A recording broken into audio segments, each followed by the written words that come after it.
It's right next to the agenda.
Hammond City Council Public Hearing Agenda, December 8, 2020. Roll call, please.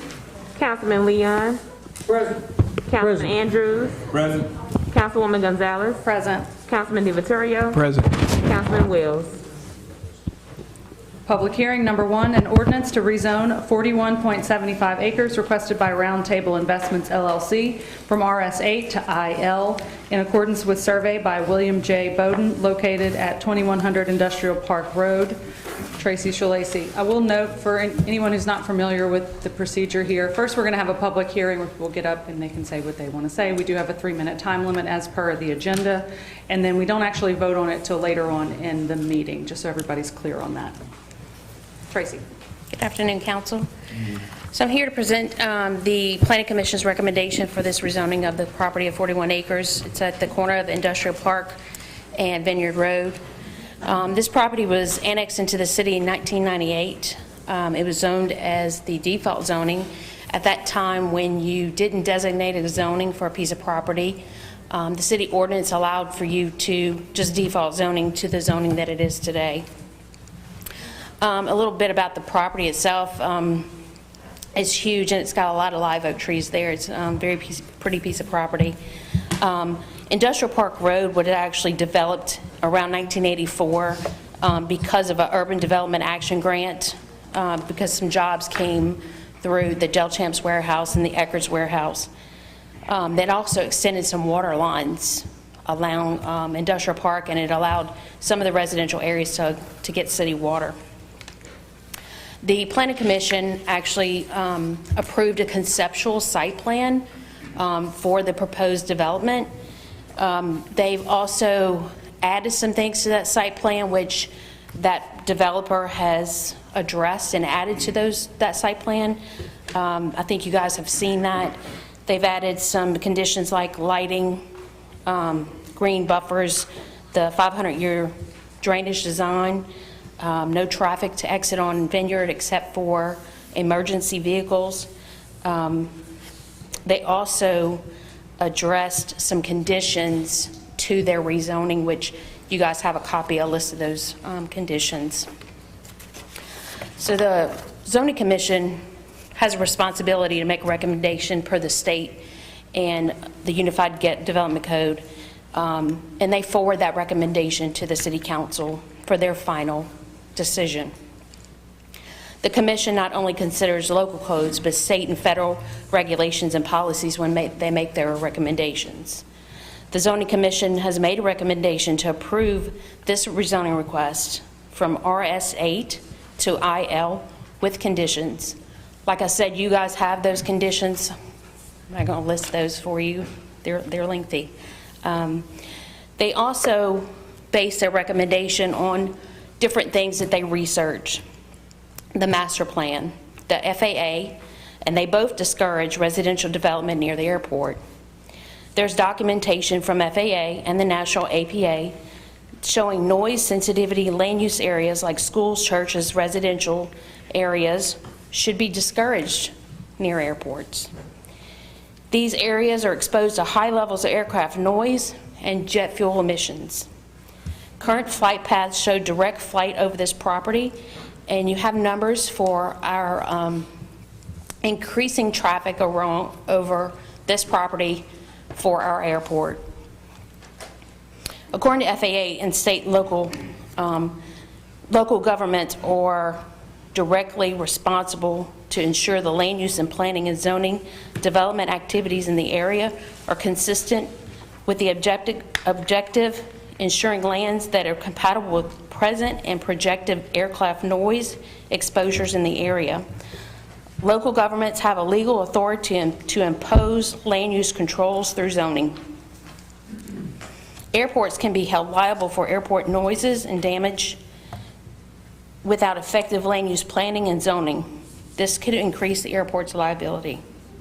The master plan consultants Dover and Cole wrote our master plan, and they also concurred that the residential near airports is discouraged. To encourage industrial development adjacent to the airport was also a recommendation for their zoning commission's approval, and based on smart growth principles. You have a list of the conditions that they recommend based on the zoning.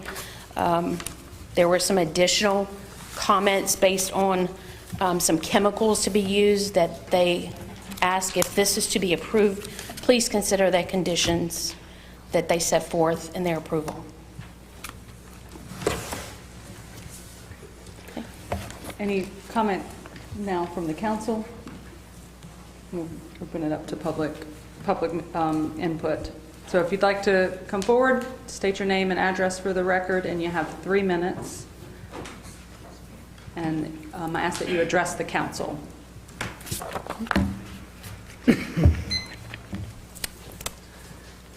Hi, my name is Will Frederick, and my family and I reside at 975 Oak Hollow Drive in Oak Ridge subdivision. I would like to express our support for the Medline project and the proposed rezoning. As a local business owner and huge fan of the city of Hammond and Tangipahoa Parish, I'm excited at the prospect of such a high-profile facility considering our area. After studying the proposed site plan by Medline of its state-of-the-art facility and operation, I'm very impressed with the culture of this company and feel that their presence in our community would be a significant win for our area.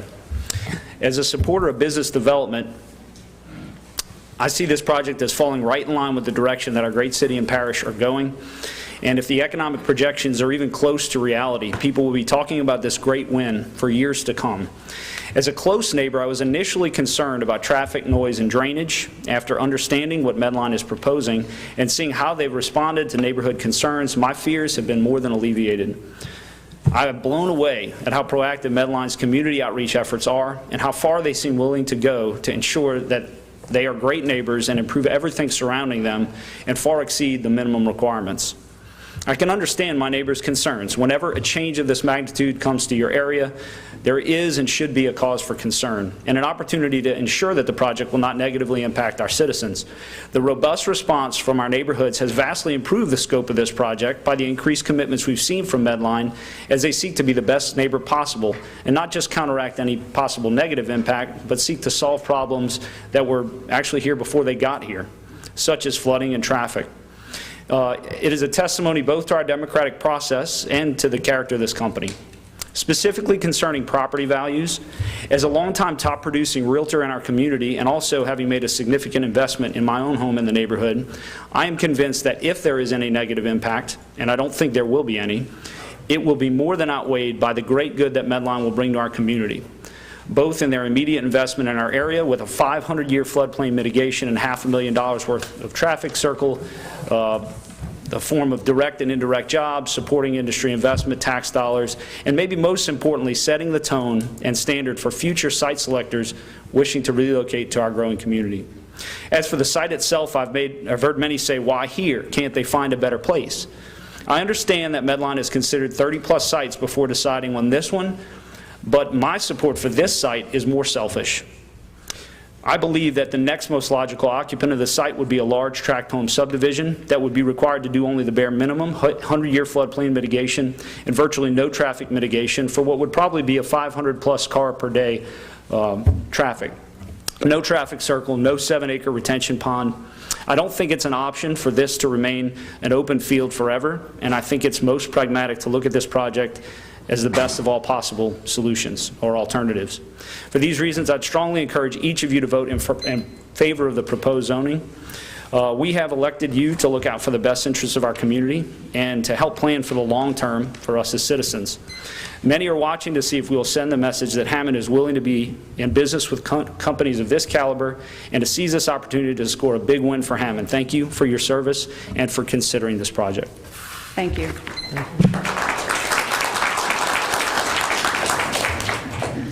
Good evening, Council. My name is Bonnie Eads. I'm the Executive Director with the North Shore Business Council. The North Shore Business Council is a private business organization consisting of about 62 members. Our members are all CEOs and community leaders throughout our region. Our region consists of St. Tammany, Tangipahoa, and Washington parishes. I'm here this evening representing the North Shore Business Council in support of the Medline project being proposed here in Hammond.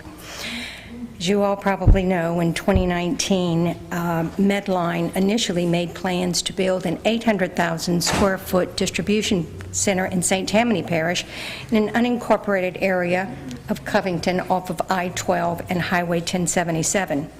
My organization, the North Shore Business Council, was and still is very much in support of Medline's project at that Covington location. There have been many challenges thrown at them from short-sighted interests who are against any development taking place in St. Tammany Parish. The delays continue, which has prompted Medline to search for an alternate location along the I-12 corridor and close to where their existing employees live and work in order that they continue to enjoy the many assets that our North Shore region has to offer. As business leaders, the NBC has an interest in promoting a better business environment within our region. We promote policies that enhance the quality of life, opportunities, and improvements in all infrastructure necessary to support a healthy, growing, and diverse business environment.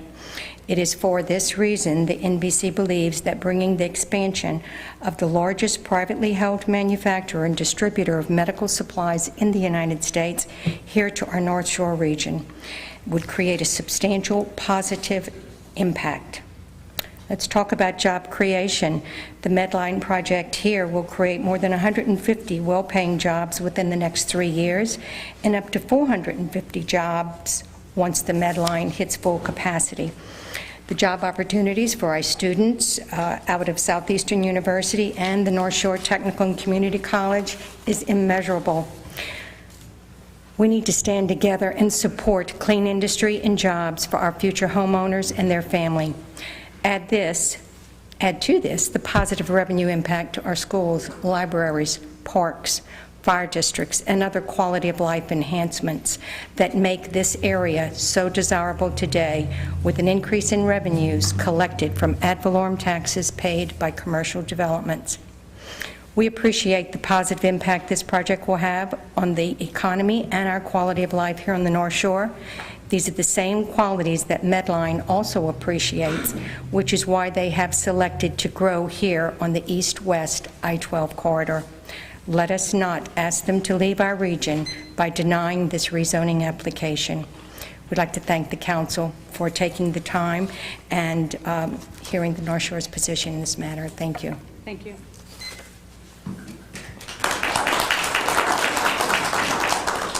Anyone else?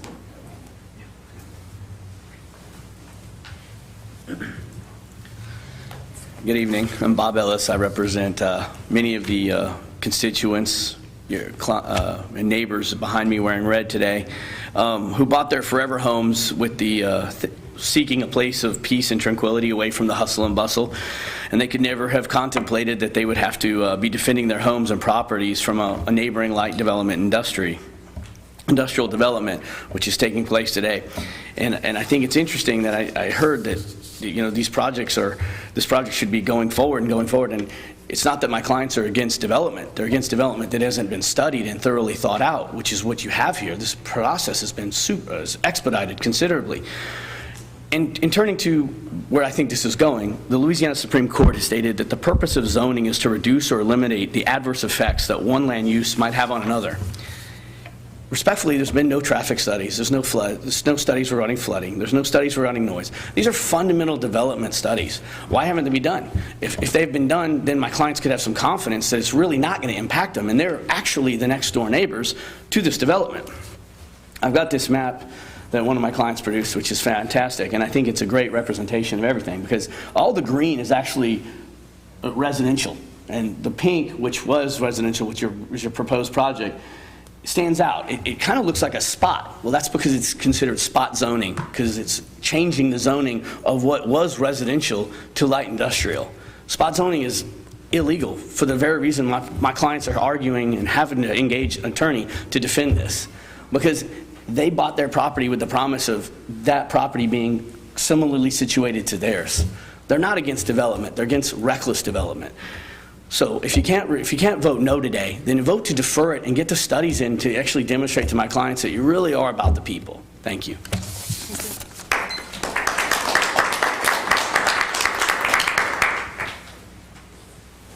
Next. I'm Carol McAllister, 522 Oak Hollow Drive, and I'm speaking on behalf of myself and my husband who couldn't be here. One of the studies that Bob referred to is a drainage impact study. The only study on flooding that Medline has done, that they've looked at soil samples. That's been their study. They have not done the drainage impact study. I want to talk about the dangers to health and life that this distribution center proposes will bring upon our neighbors. Much of the literature on the retention ponds points out the dangers when they're located in heavily populated areas. They're vulnerable to toxic algae blooms, which produce harmful neurotoxins. At the Planning and Zoning Commission meeting, they poo-pooed this idea, said, oh no, that's not going to be possible. These algae blooms, they don't travel. Well, we researched it. We did our homework. They travel.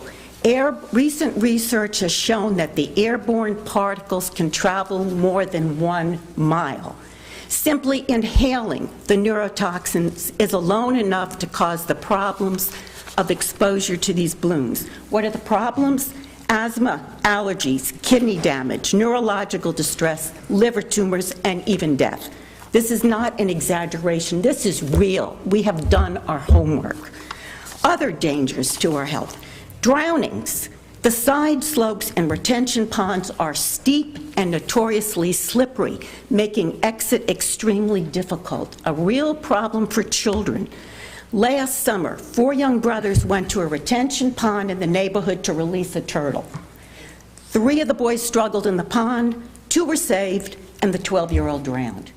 Yearly drownings occur in retention ponds. Fences don't keep kids out. They don't keep dogs out of anything. Okay, so why are we considering putting a very large retention pond in a residential area with many children? How many jobs is one child's life worth? We're not against jobs, we're against the health dangers. One other major concern is diesel exhaust.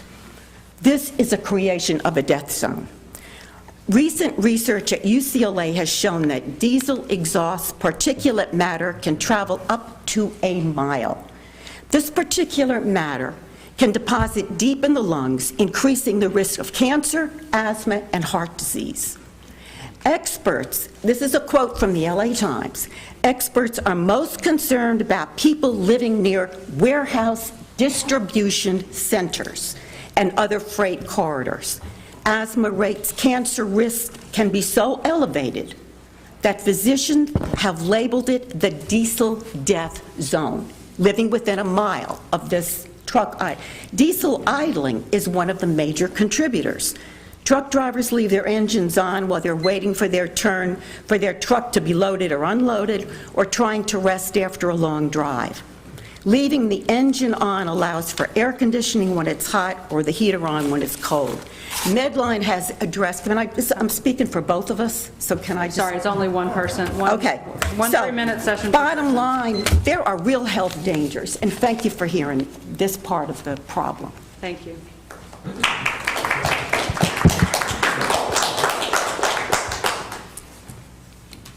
Anyone else?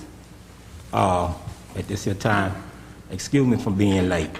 I had got coronavirus, and this is my concern, the amount of people that's in here. We all know it's supposed to be 50% of the people in here. And from what I read, the signs say 66 people allowed to sit down in this area. And I'm talking about the city now. It's nothing against you all. Why are we sitting here holding this meeting and all these people in here tonight? I had the virus. I know what I went through. We got too many people in here, and they need to be addressed. It's supposed to be 33 people in this here building. It's too many people in here. So we need to do something, and I'm talking about my health and everybody else's health. Every last one of these seats don't supposed to be filled. When I got the virus, I contact everybody that I know to let them know, be aware of what's going on. So the city, we need to do something right now. There's too many people in here. So we have an issue.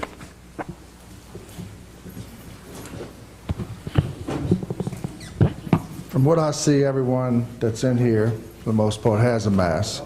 If there is anyone who feels the need that they can go ahead and leave the premises, please do so. If you feel like it's a health risk to yourself, please do leave. Well, I'd be happy to make a better health situation for people. Maybe a person in every other seat would be willing to exit if you think like your point is going to be made. I volunteer myself as being a person to give up a chair to decrease the crowding. I invite other people in every other chair to do the same. Thank you. Andre, legally speaking, we have to abide by the rules. There are limitations on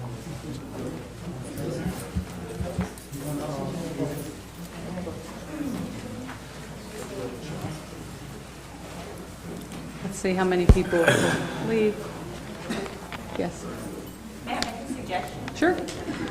If half the people do leave, and that would make Mr. Wells feel more comfortable, as people speak, they can leave and another one can come in, and we can kind of transition that way. I'll be more than willing to step out, as I'm sure other people will too, and then as people are heard and have their 3 minutes, they can step out and let someone else come in. And we do have monitors in the foyer, and we do have speakers outside that you can hear what's going on inside as well. Would that be acceptable? Okay. All right. Anyone else want to address the council? I'll just say, too, that it's 66 standing and it's 75 seated is the maximum occupancy. So that's 141 people total. So we'd need to be somewhere around half that, if that's what the council wishes to do. It is the council's meeting. Well, I agree 100% with you that we're supposed to be cautious, but there is an element of giving the public a right to speak. So I think we should balance that. We've got some spread now, so that's good. And I hope that after people feel they've had a chance to speak, that they'll exit and be more courteous as to everyone else's health concerns. I wanted to bring up something before I forget. Andre, one of the gentlemen over here brought up about spot zoning in that diagram that he brought up.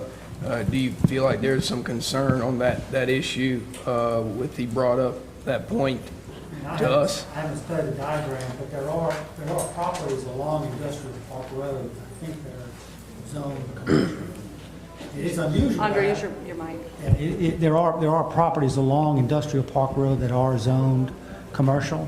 I've not studied that, Sam. I've not looked at it. I know the council has been discussing conditions on it, so it's not going to be a straight industrial zoning. It will have limitations. Yeah. And another lady brought up, I think, about the about drainage studies and traffic studies. We're able to, I know we had a lot of conditions we added, but are we able to add that to the permitting as far as getting the drainage study done prior to building permits being issued? The council can impose that restriction. You You can the impose. traffic and drainage to make them feel a Those little are comfortable. required. That's already required. That's Okay, so that's going to be, before- okay. The drainage is already I just required. brought that comment up, so I just wanted to make sure that the drainage and traffic, I know we added a bunch of conditions on there, so I just wanted to make sure that was covered. The drainage is not listed as a condition because that's already a requirement in the permitting process. Okay. But one of the conditions is that it's a 500-year plan, so therefore that drainage study that is required would be required to meet that 500-year floodplain study. The other thing as to the spot zoning, the map that was held up and presented, also I just want to note for those who couldn't see it, includes parish property, where your parish property does not have zoning at all. There might be residences there, but those could easily be turned into commercial. Anything goes in the parish. You don't have zoning, so I think it's for those people who live there, it would be a good idea to push for some zoning, and then you can say it's residential or commercial or some other type of zoning. But that map was not totally clear. It contains parish property that is not zoned. Okay. Thank you. Hi, I'm Jim Batty. I live at 416 Pinecrest Drive in Oak Ridge. I've lived there 36 years. Pinecrest does flood already, and my only concern is a way to get out of there. And the only thing I ask is that you ban them from traveling on Vineyard so that people can get in and out of that subdivision. Thank you. That is a condition on this property, is that Vineyard, let's see, where is it? Please, number 3. Number 3, freight vehicles shall not be allowed to travel east on Industrial Park Road, east of Industrial Park Road on Vineyard Road, except for emergencies. So I do know that there are some requirements with whoever sets the standards for those emergencies that says we have to have a second access if we allow this here, and that Industrial Park shall be the primary route of travel to and from the property. Okay. Buck Brignac, 25 Pine Court. I'll try to get through all the list of everything I want to say, but basically the City Council, I appreciate your volunteering to do this work or whatever. I know you're all brand new. None of you have pretty much any of the experience close to what's required for the job. Okay, but I applaud you for getting up here. You know, your number one job is to protect the citizens in the neighborhoods and make sure those existing neighborhoods stay in there. Okay, when you look at your criteria that you should be looking at, number 2, pretty much on there, the proposed zoning map amendment is consistent with the area's designated context. So although, you're not sure all that area is pretty much residential, that it could be whatever, there are houses there, folks, okay? I pretty much showed every one of you pretty much. There's over 850 homes there, over 2,000 residents that live in there. A lot of us are voting, so you have to take us into consideration also. I understand the planning board pretty much, they kept saying over and over, wow, we're in a rock and a hard place. Yeah, you are, but it's a matter of, you know what, you have to make the decisions. They deferred it to y'all. Y'all in that same position, a rock and a hard place, because all of a sudden we have a parish president who's been our friend all of these years, loves everybody in our neighborhoods, but now wants to do something that's going to say, hey, you know what, this looks great for our parish. Okay, I've been a business owner for 20 years. I come to this area pretty much, and it is great in an area. And if this goes away, there's going to be somebody else. Okay, and there's a lot of negativity pretty much throughout this whole process says that, hey, this is going to be the best opportunity you're going to get. You know what? If I go out tonight and win that Powerball, I'll buy that property and build a park out there. That's the best opportunity. But to say that this 600,000 square foot building is the best opportunity, envision that square footage.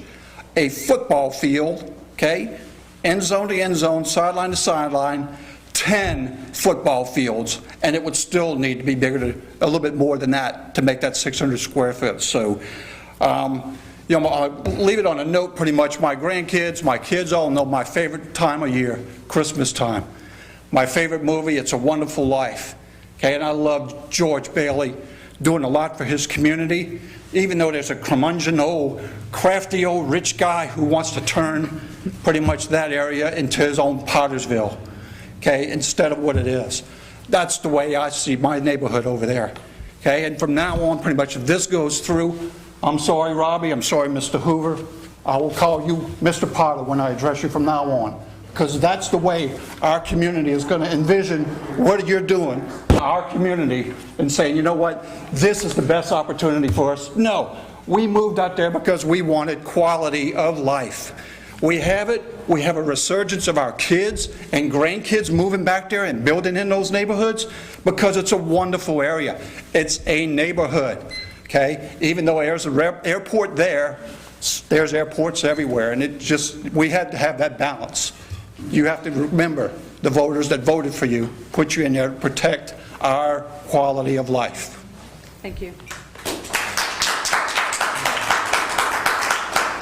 Good evening, council members. Brian Trasher, represent some of the neighbors that Attorney Bob Ellis spoke on earlier. I heard Councilman Wells make a very heartfelt concerns about the amount of social distancing that was being observed in this room, and I noticed that some adjustments were made. I was just curious if the adjustments that were made are satisfactory to you. Do you feel better now? Do you feel it's now safe? No, I don't feel it's safe because I still say it's too many people in here. But you know what? Pretty soon I'm going to get up and leave out because the whole idea, I'm going to protect me. Sure. Well, before you do, I was just, so that you'd have it on the record, if your colleagues agree with you or not, maybe you should make a motion to adjourn and see what happens. So now that you're talking, I suggest this here. Why we ain't had a meeting where we had the special meeting that where some room for everybody to be here. I'm not trying to run nobody out. Don't get me wrong. I never had no virus when I was over there. Now that I done contacted the virus, I know what'll happen to you. And so that's my concern. So no, nobody, everybody can come back in here. I got enough sense to get up and leave out now. So if they don't know what to do, I know what to do. So the building is too small for the amount of people in here right now. All right. So I'm just to clarify, your suggestion would be to just remove yourself from the meeting rather than try to adjourn the meeting to try to make everybody else a little safer. I'm one person. Okay. You're a member of the city council, though. You can make a motion. But I'm one person, and I'm talking about, you see, I addressed the issue about all the people in the building. Sure did. And then Lacey go up and check, which I don't need nobody to check behind me, because guess what? When I say something, I'm going to make sure I'm right before I even say it. That's how I know how many people supposed to be in here, from inside, sitting, and standing. So they can put 1,000 speakers outside. Instead of no, it's not fair for you all. It's not fair for Medline. So they shouldn't have held the meeting here in the beginning. But I'm only one person. Well, I'm glad you got to elaborate on your earlier concerns, and thanks to the rest of the council for the time. Anyone else?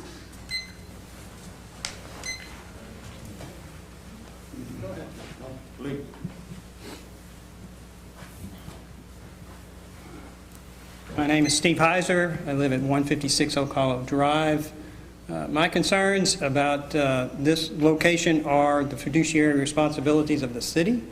So what I would like to know are what are your considerations for the cost to the city for bringing in this project in this particular location, both in startup and in ongoing costs year after year? And how much do you expect to receive in taxes to offset those costs?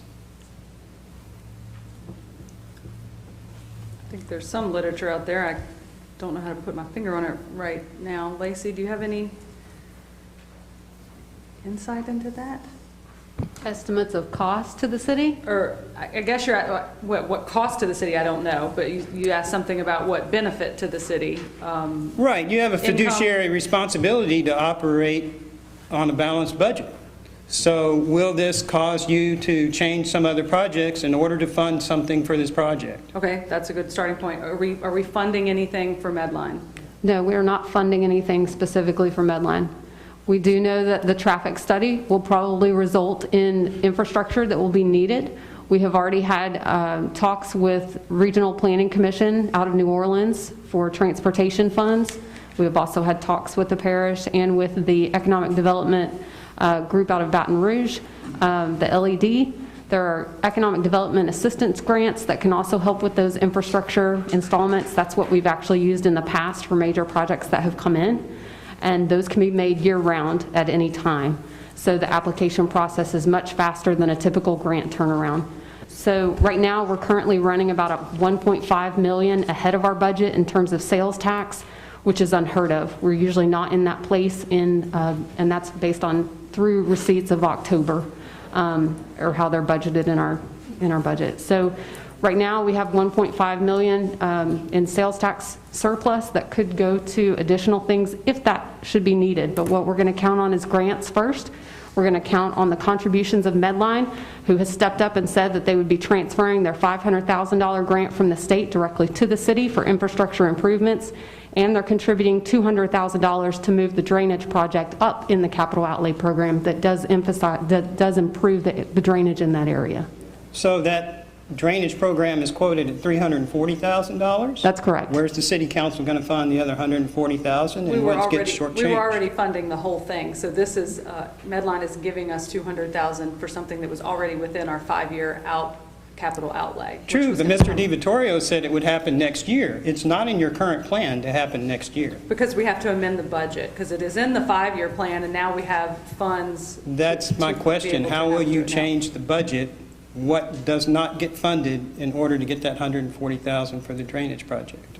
Because we're running $1.5 million ahead of budget compared to where we normally, that's what we budgeted.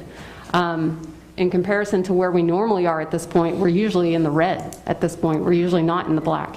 So the fact that we're $1.5 million ahead of our budget when we usually bring in $20 million in sales tax, that's quite substantial. We always wait until the audit finishes, and the audit is closing up right now. So usually in January, there are some budget adjustments that recognize the 5% difference, either increase or decrease in anticipated revenues or expenses. So that would be the opportune moment for the council to look again at the capital outlay program, or to look at other projects they may have considered coming and see if they want to move some of those up with those additional funds that are available. So in a previous meeting, the mayor said we are expecting to build 3 traffic circles at $1.3 million per circle. It's not $3 million per circle. 1.3. At 1.3, yes. So that's 3.9. You know, you need another $140,000 to do the drainage, so that's $4 million. Where's that money coming from? When will it be available? That is a very ambitious question right now because we don't have all those answers. We haven't done the traffic study yet. The traffic study is going to be a parish and city combined effort. It has started, but it hasn't been completed. And all that is basically hinging on the decision tonight. Just like we do in our own lives, we don't necessarily go forward with spending a lot of money studying or completing, surveys and other studies that have to be done until we know for sure that we own something and that we can possibly build what we're thinking about building there. So we haven't invested a lot of money to go down that route yet. We've just collected the data that we already have for the area supporting it. Did you use 3 minutes? I don't know. Oh, no, I'm kidding. I'm just trying to be helpful with as much information as You we are. have. The other question I had is, do you understand the impacts of what it's going to be on the infrastructure that the city does pay for in terms of water supply, drainage, emergency services? Tracy, can you address that? I didn't hear the question. The impact on current infrastructure that the city has, water, drainage. All that has to be addressed with their construction plans and part of their approval process, yes. But what about costs to the city to maintain that infrastructure? Who's going to maintain the lift stations that need extra maintenance? There's lift stations that are privately owned all over the city that if that is needed for Medline, that could be something that they actually have to incur the cost for a lift station. And we're not at full capacity of our sewer treatment plant. We're not at full capacity. We have 5 water wells that already service the area, and the well that's out there already could have lots more business active on that area. So one quick comment. You made the comment about traffic on Vineyard Road. I think the concern from local residents is traffic west, not east, of Industrial Park Road, which is a standard truck route today for trucks coming into Conrad Anderson Boulevard to the industrial center there. So I think that's a challenge as well. But I am concerned at this point that there are so many questions that you don't know the answers to, that I would encourage you at this point to defer making this decision based on how it's written. Because right now, this is the last gating point for this project. Because so many things are unknown and they will not be checked. So I would encourage you to find out more before you move forward. One last question is, how can these things that are being proposed be enforced, and what are the penalties when they are not met? We have code enforcement. We've also, one of the things is to partner with the parish for enforcement of the restrictions. Yes, thank you. Sam's contribution there, a cooperative endeavor agreement with the parish to ensure that the things that we're passing are followed. And if they're not? It's a good question. I don't know enough about code enforcement to tell you what happens then, but I'm sure our city attorney does, and the standard procedure. Yeah, and there's processes in place. You know, each one of these are several different things. I don't know which one you'd be talking about. The one that would be problematic would be the traffic. I mean, you'd literally have to place some kind of traffic control on Vineyard to try to stop that traffic. That's probably the most problematic of these to enforce. Okay. Does anyone know how much the city will receive in taxes from Medline? I don't know, but your 3 minutes are very much up. Thank you. Sorry. Appreciate it. Thank you. I will make room. Andrew L. Jackson, 18127 Lee Farm Road, Hammond, Louisiana. I've lived there all my life, and I'm not too far from this area. Let me say to you that on tonight I stand before you representing the Florida Parishment Interdenominational Ministerial Alliance. Dr. Samuel C. Brown is the president. And I don't need 3 minutes. All I need to say to you is that we're here because we believe in pro-life. From the womb to the tomb. If we don't allow Medline to come in, then we're aborting jobs for our people here. We're talking about the unemployment rate here in Tangipahoa Parish is 10.5%. When are we going to have a company that is going to come in? First of all, 150 jobs to begin with, 450 at full capacity. I would ask us to stop and look at what we're doing here. Listen, this is a living wage. People need, and many of us, we're doing fine. But what about those that are not? That's what we need to consider tonight. We need to consider those people who are struggling, those people who do not have. There are people in food lines. And we're standing here, and we're here now talking about not allowing a company to come in again. Matthew 25. When you've done it for the least of them, you've done it for me. I think that we as citizens of Transport Parish, Hammond, Louisiana, and we talk about Robbie Miller. Robbie Miller said that he was going to make sure that he brought jobs in. That's what he campaigned on. That's why I voted for him.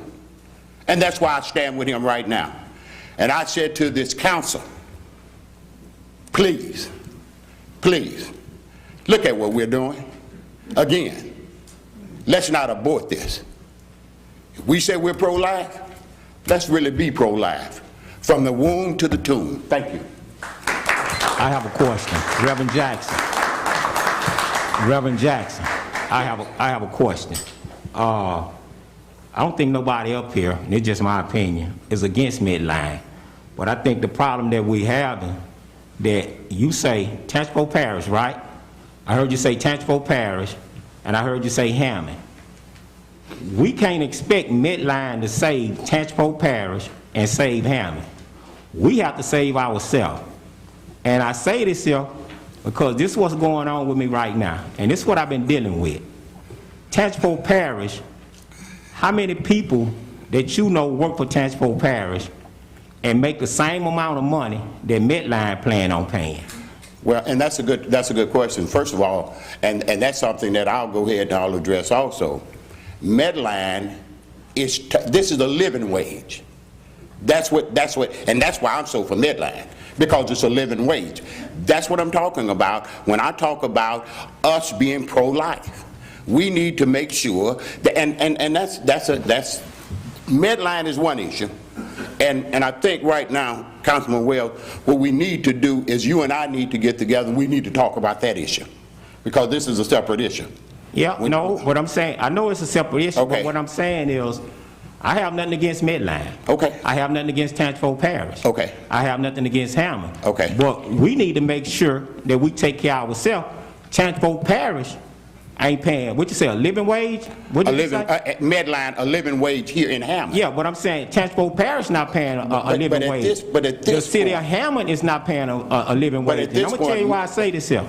I say this here because, you know what, it starts at home. I'm talking about we need to make sure Tangipahoa Parish and make sure Hammond do their part. I'm talking about we can't expect Medline to come save us. And Councilman Wells, I agree totally with you. I'm not expecting Medline to come in and save us. I'm expecting them to come in and do what they said they were going to do.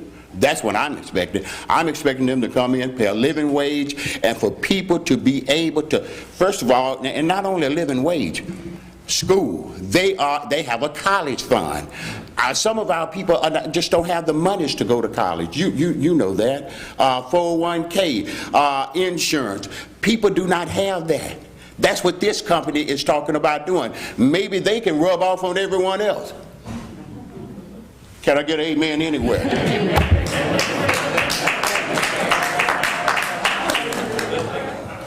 Anyone else? Is there anyone outside? Yep.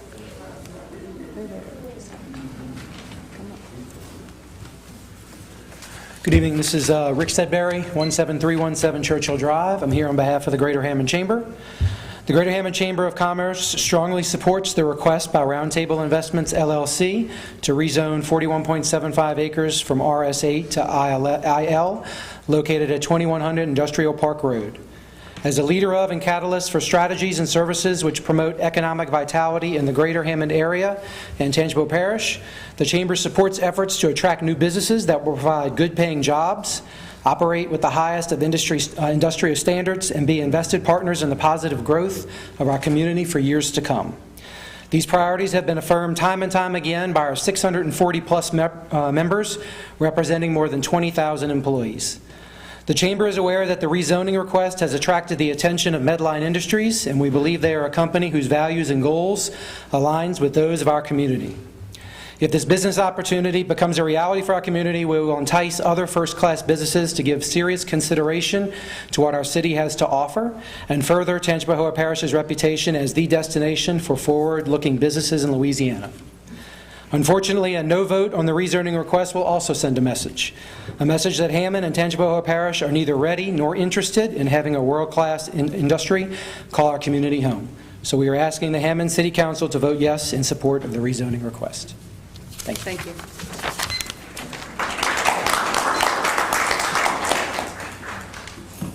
Anyone else?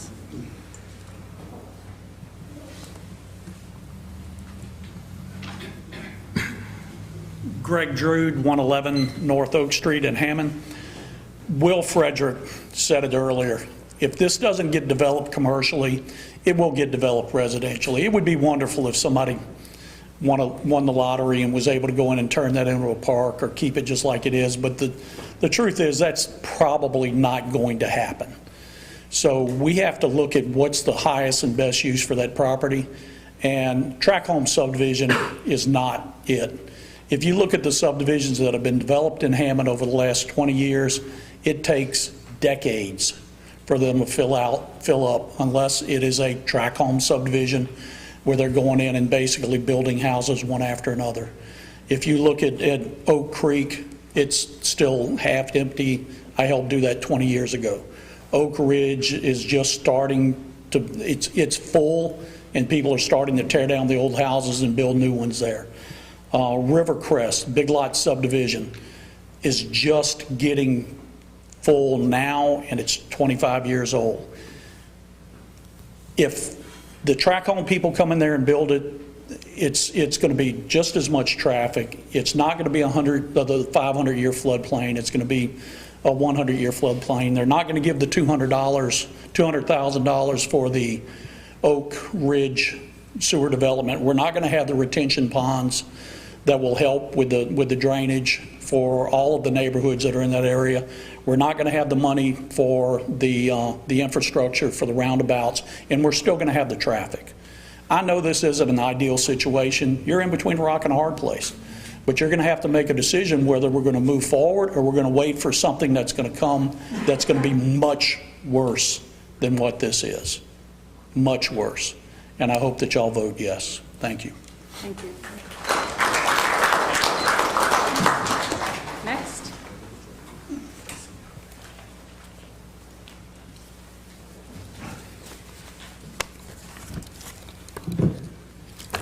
Nick Latino, 36466 Shallow Lane, Prairieville.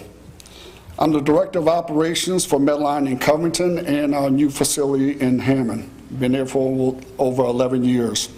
There's a ton of excitement because with your support tonight, Medline will build a state-of-the-art facility in Hammond. Its impact to the local economy, businesses, and families with much-needed jobs truly make this a once-in-a-lifetime opportunity for the community. Since being with Medline, we have seen firsthand the phenomenal growth and many partnerships made with the community in regards to support and the positive impacts to local businesses. Throughout this process, Medline has shown that same commitment to the city of Hammond and the parish by addressing concerns regardless of costs, such topics as, what about the trucks coming in and out? Medline will dedicate, as mentioned earlier, over $500,000 to the study to correct that or any issues they might have. We don't want to see the trucks around the facility. Medline is installing a 14-foot fence around the entire facility to shield the view of the trucks, and we're going to put a ton of landscaping in addition to 8-foot berms, around the entire facility. This facility will only encompass approximately a quarter of the entire acreage that's there. I'm not sure what developer, as mentioned earlier, would develop only 25% of that property. And lastly, and from being from South Louisiana, you know it's very rare and totally unheard of, we are proposing a 500-year floodplain and volunteering to allow other properties drain onto our site. I don't think that happens too often. If that's not a commitment to our neighbors in the community, then I'm not sure what more a company can do for the city of Hammond to show its willingness to work with everyone.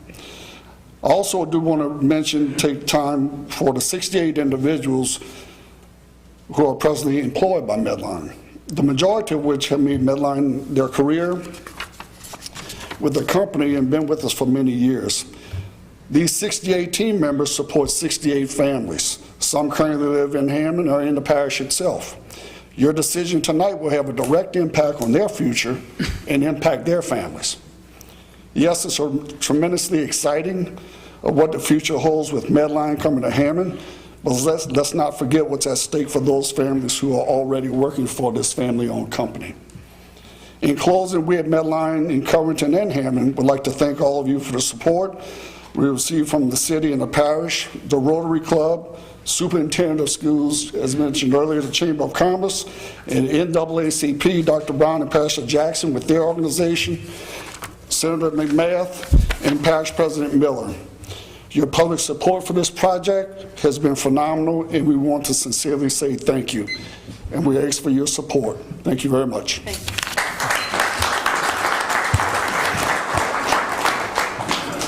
Next.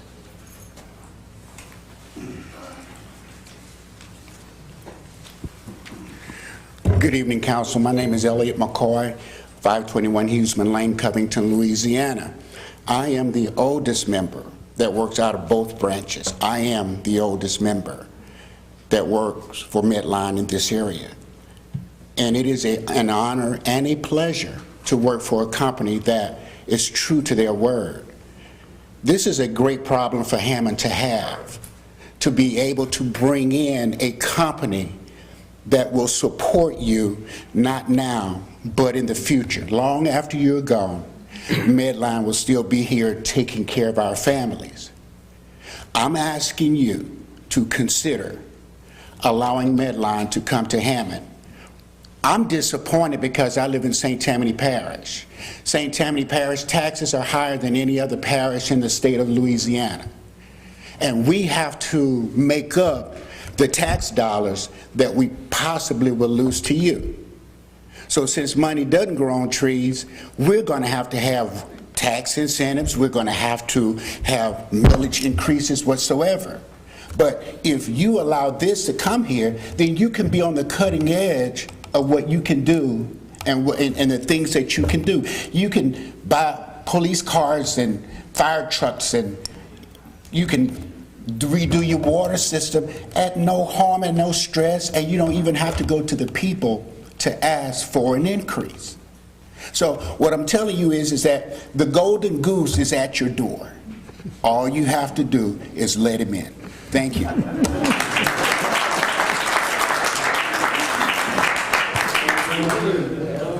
Next.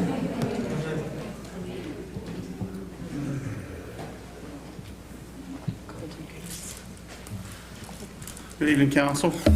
My name is Joe Meir. My address is 906 CM Fagan Drive.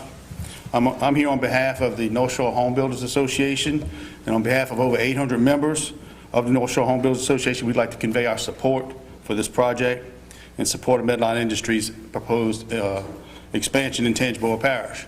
They're already here. They've got a large warehouse that they're using already here. This is an expansion.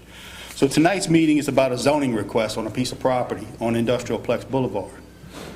Regardless if this is the project that comes here or not, the zoning request is there for a zoning change on the property. North Shore Home Builders' mission is to support legislative and economic and educational initiatives that promote and protect the American dream of home ownership. We believe it is crucial to attract and support accomplished businesses who invest in our community. Medline's proposed expansion will create well-paying jobs, generate substantial investment into our local economy. This will inevitably increase career opportunities and prosperity for our existing residents, paving the way for new homeowners and new families moving into our community. Tangipahoa's future would not shine as bright if it were not for companies like Medline looking to locate here. This is a company that is completely self-owned, no debt, willing to come in and invest in our community. Medline has been a good neighbor in St. Tammany for more than 15 years, and we believe that their company and their mission and their aspirations will only benefit Tangipahoa Parish also. The North Shore Home Builders Association represents St. Tammany, Tangipahoa, and Washington parishes. We appreciate your dedication to our community, and we welcome the opportunity to develop a partnership and assist with the current expansion plans and beyond. Our members look forward to growing the North Shore for many years to come Because as the national scene is happening, look around at what jobs stayed working during the COVID crisis. The medical industry. Medline was one of the premier companies that kept the supplies to our hospitals in our communities. And that's going to be located right here in Hammond, Louisiana, possibly. So we are in support of the zoning request change on Industrial Plex Boulevard. Thank you. Thank you.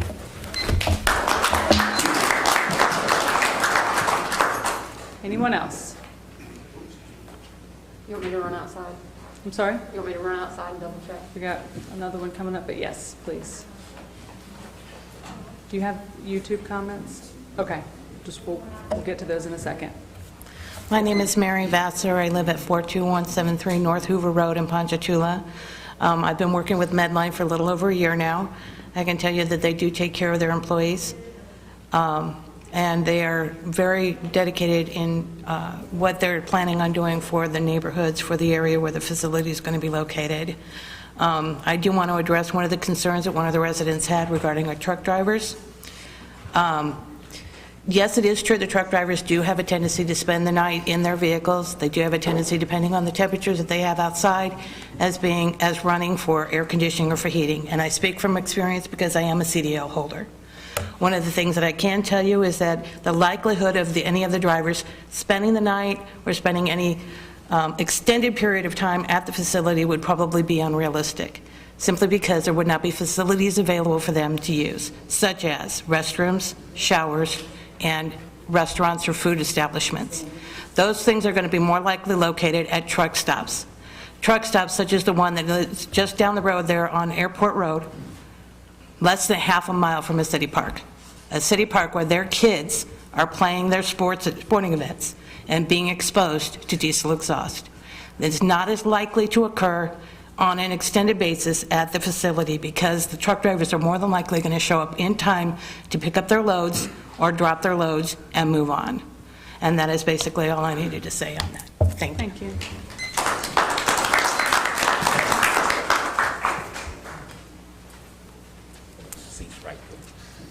Anyone else? Yes. Sit over there. It's not time yet, but you can sit right there. Oh, they're part of another one? Yeah. Further down? Yeah. No comments out there? All right, we have 2 YouTube comments. We have 2 constituents with multiple comments. All right. We've got Deborah McQueen, 1002 Magazine Street, Hammond, Louisiana. Her first comment was relative to the time being allowed for people to speak. She indicates that it doesn't resolve anything. So, are we going to talk about Medline all night because other things need to be addressed? Her second comment is to Madam President.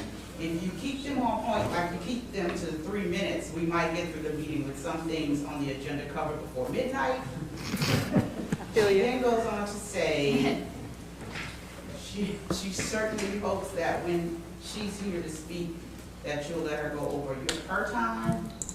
And she also says that she thinks that there needs to be a separate meeting for Medline, and that would keep us on focus for the other things that are at hand. The second constituent is Jamie. Well, let's just respond to that. There were multiple meetings, many times for people to speak, but I'm required by law to give everyone a chance to speak at every meeting. We have a 3 minutes, and I try to stick to that, but sometimes it's difficult because I have a desire to let people finish their conversation and finish their thought. And it's possible that I won't be in this chair after next month, and then the next person can try to do it. So, okay, next one. Jamie Vaccaro, 47093 Oak Creek Trace, Hammond, Louisiana. Her question is, does Hammond currently have a neighborhood with 100,000 plus distribution center backing it? For example, Forbes Farms, Jefferson Court, Country Club Estates, Villa West, Bon Air, etc. Not that I'm aware of. Anyone else? Her second question is, that property would also have to go before the zoning board to have a neighborhood of that magnitude that the gentleman was speaking of. It cannot be a 300 home development on that property, the 41.75. Is that correct? Yeah, Tracy can answer that. So what the Come current to the mic. zoning allows Come to for- the mic. Come to the mic. Just so that everybody on YouTube, especially since you would YouTube. We've looked at the current zoning, the RS8, and it would allow for 200 and, it's on your staff report, help me out. But once the zoning is designated and they meet all the requirements, then that's what's allowed by law. I forget the number, Carly, it's 200 and... Get to it quickly. Toward the bottom. Well, that's the 76 pages long, so. And that's just the 41 acres. 227. Correct. 227 residential lots, so not 300, 227. Okay? Thank you. Thank you. All right, anyone else before I close public comment? Go ahead.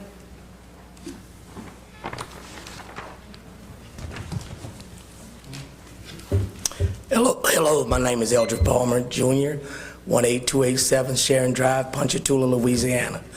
I want to say that I am a member, employee of Medline, have been for the past 15.10 years. 10 years, and I want to say to all the concerned, I remember the last meeting that I attended, they was concerned with violence and, just stuff just being not, livable, or maybe drugs and all that. I want to say Medline is a Class A, Class 1, however you want to put it. It's a great place to work. I've been in warehousing for 35 years. And I've been with Medline, like I said, 15 plus years, and it's a great job to have. My co-workers, management, we're just thankful that, you all are listening to what we have to say. You all are, open, your ears are open to us building here in Hammond. And I want to say to the neighborhood, the people that's in surrounding neighborhoods, I want to tell them that they don't have to fear that we're going to be a trashy place, business to work for, just an area that's, that's trashing where they've established their living for the next 20, 30, 40 years. But I'm asking you all to consider us building in Hammond. It's a great, Medline is a great company. It has been taking care of my family, my co-workers' family, and it is a place, a job, an organization that supports outside, be very supportive of Hammond. They support different organizations throughout this nation. So I want to say, I really would appreciate it. It's my job, I'm getting old, okay? I don't have too many more years to go, but I don't need to look for another job. Especially when Medline is coming and want to provide hundreds of jobs here in Hammond. Thank you so much. Thank you. Yes, sir. Where you from? Hey, where you from? Where you from? Mr. Wells. Where you from? Ponchatoula. Okay. But listen, let me tell you something. I've been in this area a while. I coach in this community, in Hammond community, so many years. Okay, been in coaching for 35 of those years I've been coaching also. So I'm involved, preaching, coaching, teaching, everything. And we want to be a part. Medline wants to be a part of Hammond, Louisiana. Thank you. Anyone else? Going to be the last call. All right, I'll close public comment. Is there anything that the council members want to say at this point? Okay. We will move on to number 2, an ordinance to annex 3 parcels owned by the city of Hammond, being 11.311 acres and 13.663 acres, 17.55 acres, and is there a typo right there? No, I'm sorry. Located in the northeast and south intersection of Industrial Park Road and Highway 190 East, to be zoned S2 and placed in City Council District Number 1. Zoning Commission recommended approval. Tracy. This is 3 parcels owned by the city of Hammond, one recently purchased by the city of Hammond. They're all adjacent to and abut the airport, so we're asking for the zoning to be the same as the airport, as S2, and put in Councilman Andrews' district. Any questions? Any questions or comments from the council? So Tracy, this particular ordinance right here, it'll be strictly dealing with the airport?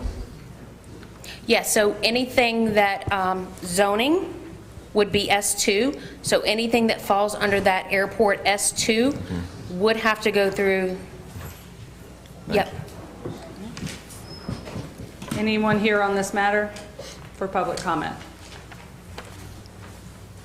Anyone on YouTube? Are you coming up for this matter, ma'am? Yes, I Okay. want to ask a question, please. Okay, for the rezone, for this annexation. Okay, state your name and address, please. My name is Joyce Martinez. I live at 19242 Country Club Lane, Hammond, Louisiana. We are directly across from the airport. I have no problem with the airport. I have been living there for 15 years. I have the helicopters, I have the planes that go right over my house. I have never complained about it. I have the aviation fuel that comes to my front door the moment I walk out. Now, it's my understanding that if you take this parcel of land, you want to take and cut the trees down for the airport. For 15 years, they had no problem flying over those trees. Why all of a sudden it needs to be cut? We will have no longer a gated community. We will have people coming in off of Highway 190. What's going to happen to us? Our property value will go down. If you need the land that bad, why don't you just buy us all out? Okay. David, do you want to speak to that, please? This is our airport director who can answer that, or shed light on that question. Yep, Dave LeBou, Airport Director. Good evening, everybody. I'll answer the question directly, and just for general information. The trees that are there now, you're right, most of them have always been there. However, they've never been as tall as they are now, and they continue to grow. The taller they grow, the more that impedes on the safety of aircraft, obviously, because the departure angles that they have to take from the airport and the arrival angles that they have to take become steeper and steeper. What basically happens is the amount of runway that we can use right now is getting smaller literally every day. The distance gets shorter and shorter as the trees get taller and taller. Essentially, that's what we're going to do. We're taking the trees down to the level that we need them to be at. Now, In other words, you're going to just top them off. the problem with just topping them off is that first of all, they're going to grow back faster, but that creates a hazard in and of itself as well. The majority of them need to come down now. I mean, obviously, All the way down to the ground. Yes, ma'am. They're bigger. David, I'm sorry, I need you to speak into the Sorry. mic so that YouTube can hear you. Yeah, the majority of them need to come out in the center area, in the safety area where the aircraft depart and where they come in. Now, one of the things we're doing, and the mayor and I have made a commitment to this, and that is to only take out the trees that absolutely have to be taken out according to the FAA and the state mandate. In other words, the buffer that we leave in there between any habitable areas that currently have houses will be the maximum that we can possibly leave. Have we found that out yet? Like the We're still waiting for area? the word back from the FAA at the Fort Worth, Texas office. However, we're starting to understand now that it's probably going to be more than what we intended initially. Initially, we looked at 10 and then 20 feet. We could end up with a little bit more than that in order to ensure a safe area. Now, there won't be more aircraft in that, there won't be aircraft in that area as a result of any of this. It's all going to remain an area that's outside of the airport primary fence. However, it will provide that safer departure and arrival area for the aircraft. But you have our commitment that we are only going to take down the trees that absolutely we are told that we have to take down. Southeast runway 31. Mayor, come tell Mike so they can all hear.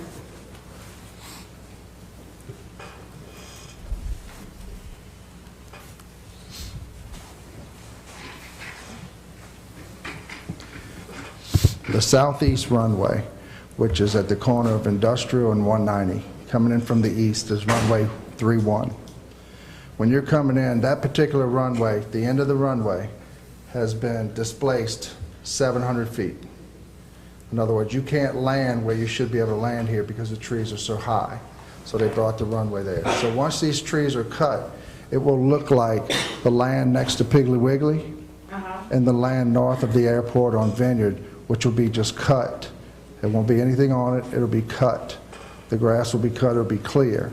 And that's so the planes have a better trajectory coming in on landing, and if they're taking off on runway 13, which is from the northwest going out your way, those trees are not there for them to impede them lifting off. Generally, they have heavy problems when it's summertime, very hot, and engines struggle getting up. So that particular property will be bordered and buffered minimum 10 feet. We're hoping in excess of 20 and maybe even more. We've had a conversation with the FAA and they're looking into it. But there will be a tree buffer and brush buffer around the edges of the northeast side where you live, and then also by Wainwright Lane as well.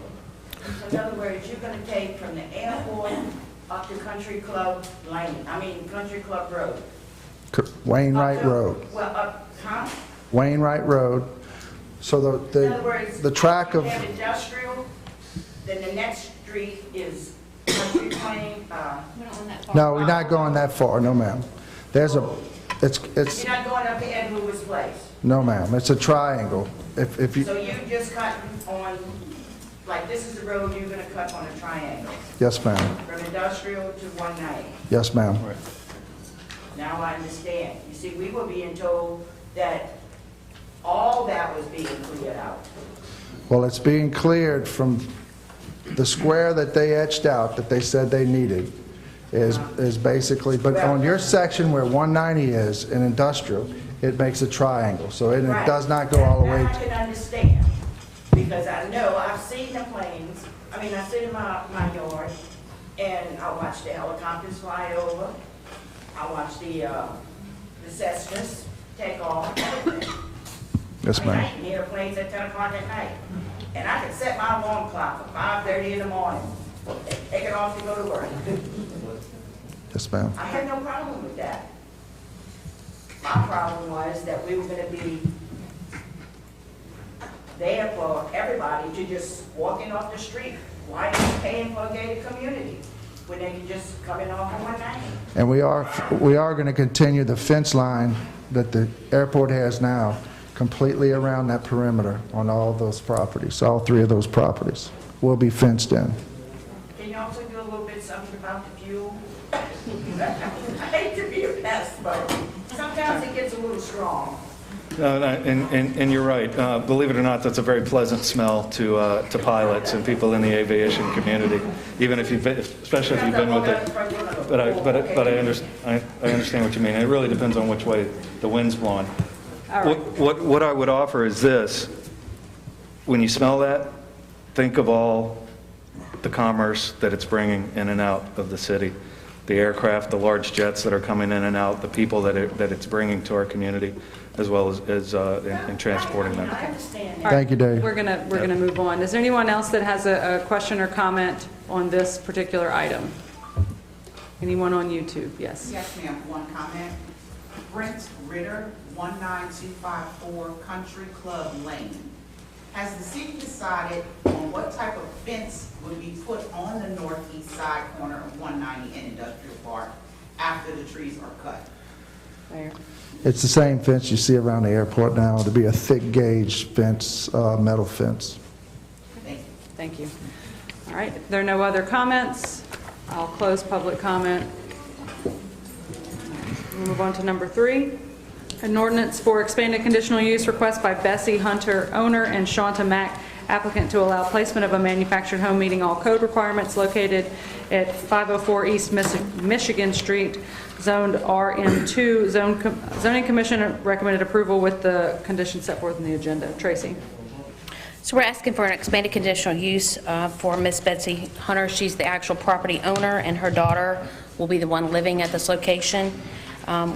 The Board of Adjustments has given her a variance to the front-facing door because her property is short and along the street and deep along the property edges. So she can't possibly place a mobile home with the front door facing the street, which our zoning requires. So they've waived that for her. If you guys approve this tonight, we ask you to add the standard conditions for ECU, that it's for Miss Betsy Hunter or Miss Shonda Mack, and she must meet all the other placement requirements, skirting, the year of the mobile home, and all the other stuff that goes along with her permit. Thank you, Tracy. Anyone here to speak about this ordinance? No one? Thank you. You too?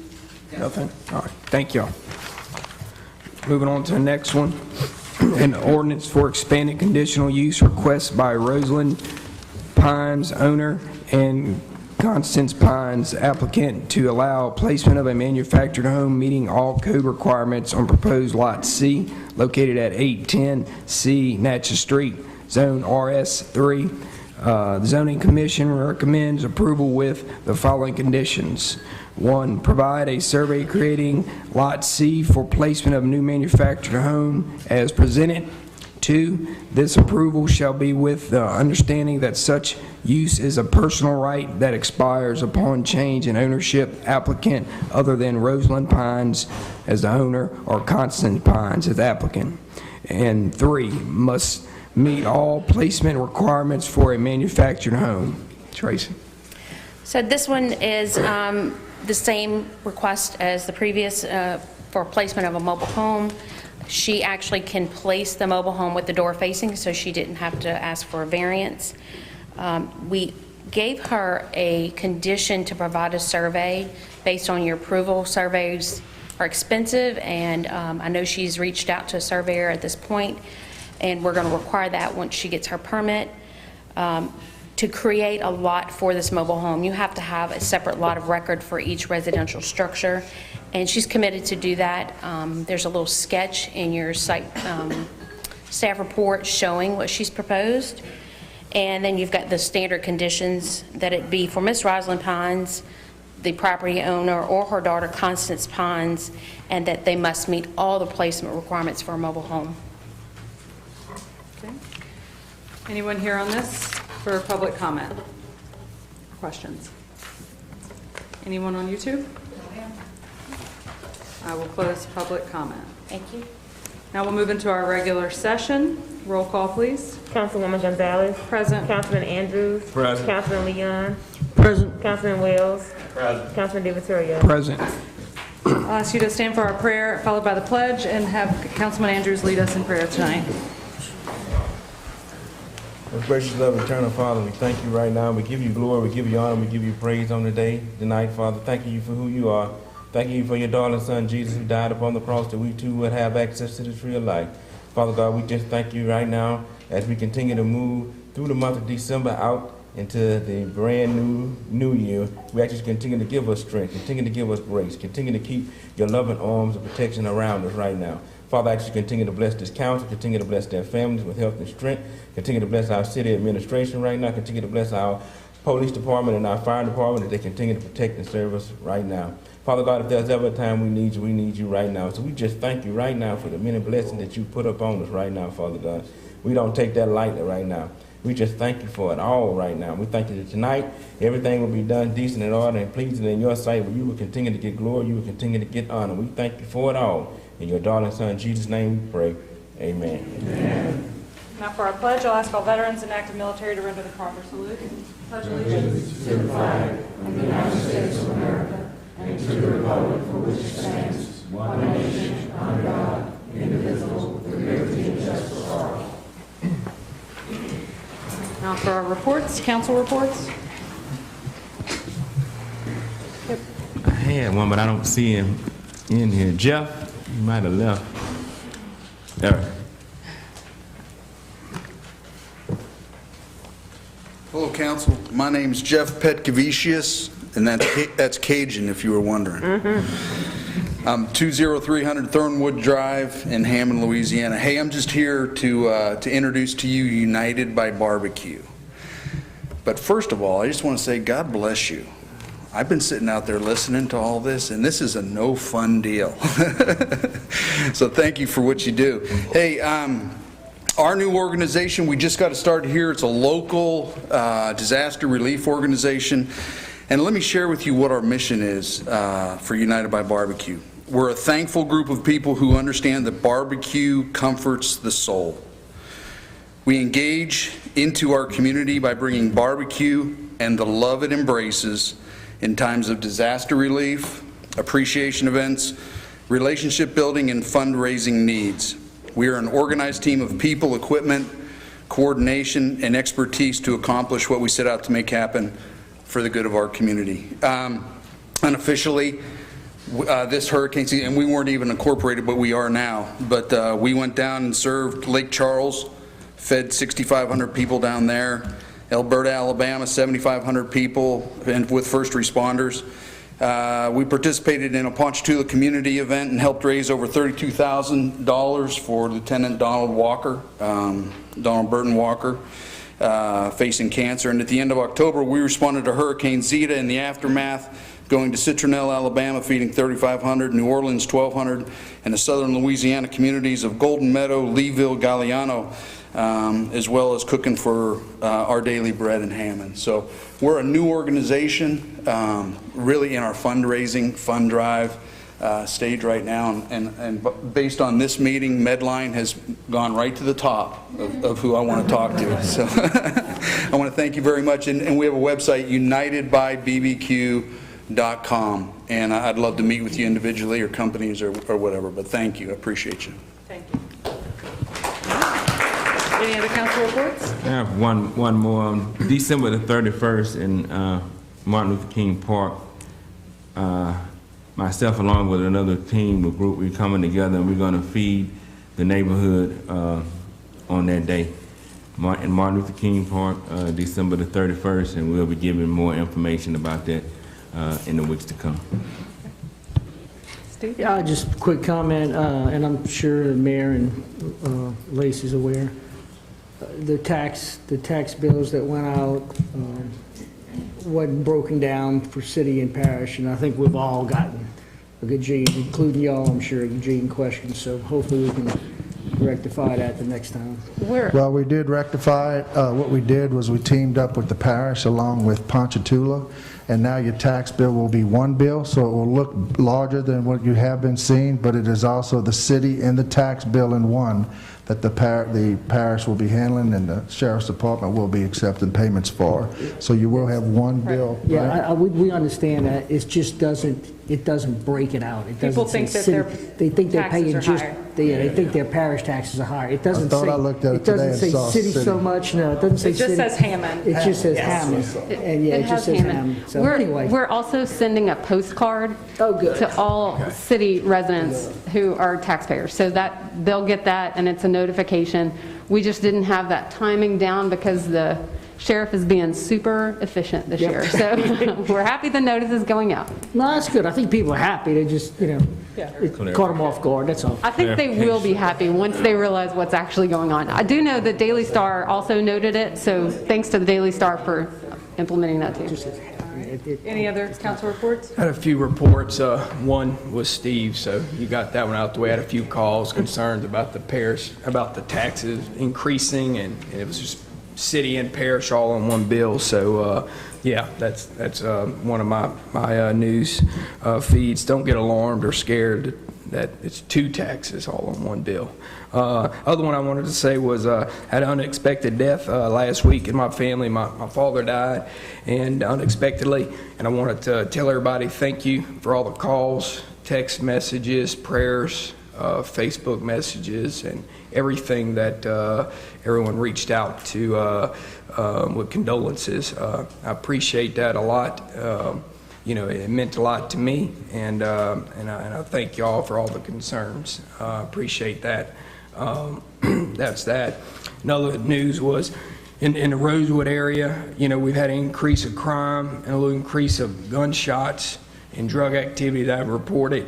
I just want to make sure, Mayor, if you could maybe, since the chief falls right underneath you and he's your appointment, that you can maybe get some more patrolling in that area to maybe deter some of the crime in that area. Actually, we've done a lot of work in there. Do you want to come up, Chief? I don't, yeah. Yeah, over the, we started an operation where we have more officers on the streets, administrative personnel, actually in the Rosewood area. We made, I believe it was 6 arrests on last Friday night. We recovered 3 firearms as well as narcotics. So over the past week, we've recovered right at 22 guns that were used in criminal activity, and we've made close to 75 arrests. So we have been saturating that area. We are working it pretty good. We have approximately, I think it's 16 people assigned to the current street crimes unit for active, proactive enforcement.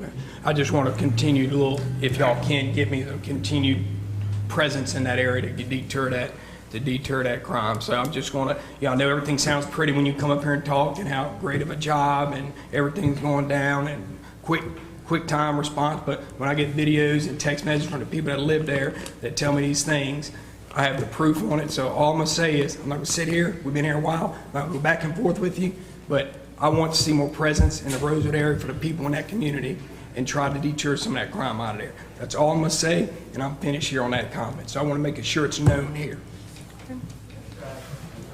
Devon, do you have anything? I just got one question. In the feedback on the information that I provided to you on Wilbur Dangerfield Drive? Yes, sir. We received that information. It's been passed on to the respective divisions, and they're currently working on it. The shooting in Mooney Park. It done got way out of hand, and now it done got to the point where the 80-year-old residents in the area is talking to me about it. And my cousin, he told me, so I'm gonna let you know because I don't want to hear what all y'all gonna say about it, but he told me about the meeting that he had with the mayor and with the chief, and the bullets where they shooting up at his place is which is in front of Mooney Park, and then I got another house on side of Mooney Park where the house being shot up at, and this the problem that I'm having. We done had this discussion before, and this is what I asked for. I asked for a unit to sit in the park, and this is what took place. Since that took place, Officer Cruz, she came in the area, and what she did, she ended up finding a guy on a motorcycle, which a stolen motorcycle, I mean, you know the police report, what all she had on there. Firearm, drugs, all this shit was on the guy that was on the motorcycle. Then Officer Hoover, he was in the park, which he said in the park the next day. And then I had 2 other officers, I got their unit number. They actually came to the park and had their lunch. And this is what I asked for, you know, and I don't know why. It's like I'm asking for a whole lot.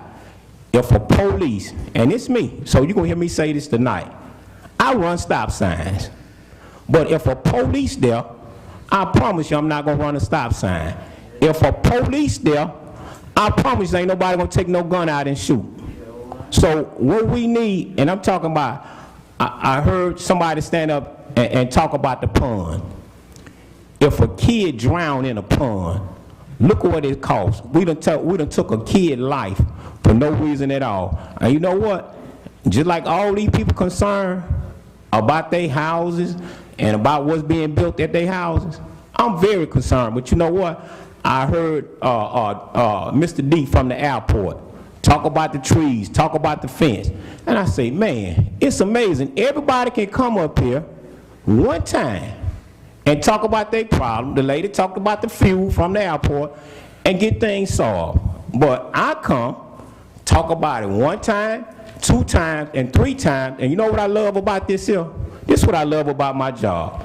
Every time I come up here and talk, it's always being recorded. So 10 years from now, guess what? Anybody can go back and say, he said this, and they didn't do nothing about it. We done had people that got shot in the park. We done had people get shot in my area. And yet, this is still taking place. And I ask for the law enforcement, you know, come, just sit in the park, or the people won't even do it no more. I'm talking about, I don't know what to say. Just like I told Pastor Andrew, it started with us first. So I do my part. Every time a shooting takes place, you ain't got an officer nowhere around, can't say I don't come around and try to help solve the case. That's what I do. And so, let me hear the story that you're going to have to tell tonight. Was you asking a question? I don't. Yeah, well, you okay. I'm through with that part. I just need a police officer to sit in Mooney Park so we can stop the shooting in our area. That's all I'm asking for. Just send one of the old police cars, just let it sit in the area. That's all I'm asking for, because you know what? It ain't so much, and this is what I know in life. When you shooting a gun, the bullet never go to the person that you actually trying to shoot. The bullet always hits somebody else that have nothing to do with it. And we all know this here. The kid got shot in the park a month or 2 ago, had nothing to do with it. You know what the kid was doing? Just playing basketball. Had nothing to do with the guys passing through the neighborhood shooting guns.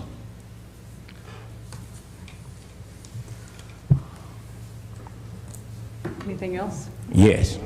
Now, what I got is a stop sign that was never answered. We voted on it, the city councilman voted on it, that the stop sign on Washington Avenue and Louisa West. And this is what we got. This is what's going on. Lacey, you got the email, you never respond to it. The mayor had already said he wasn't gonna put a sign up. But this is what I deal with. And I want y'all to know what I deal with. When the community asks for something, I don't stay on Louisa West. I don't stay on Washington Avenue. A stop sign. You know how much a stop sign costs? $20.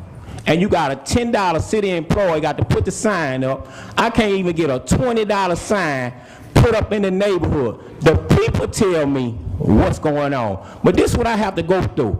I have to go through Chuck, the city engineer.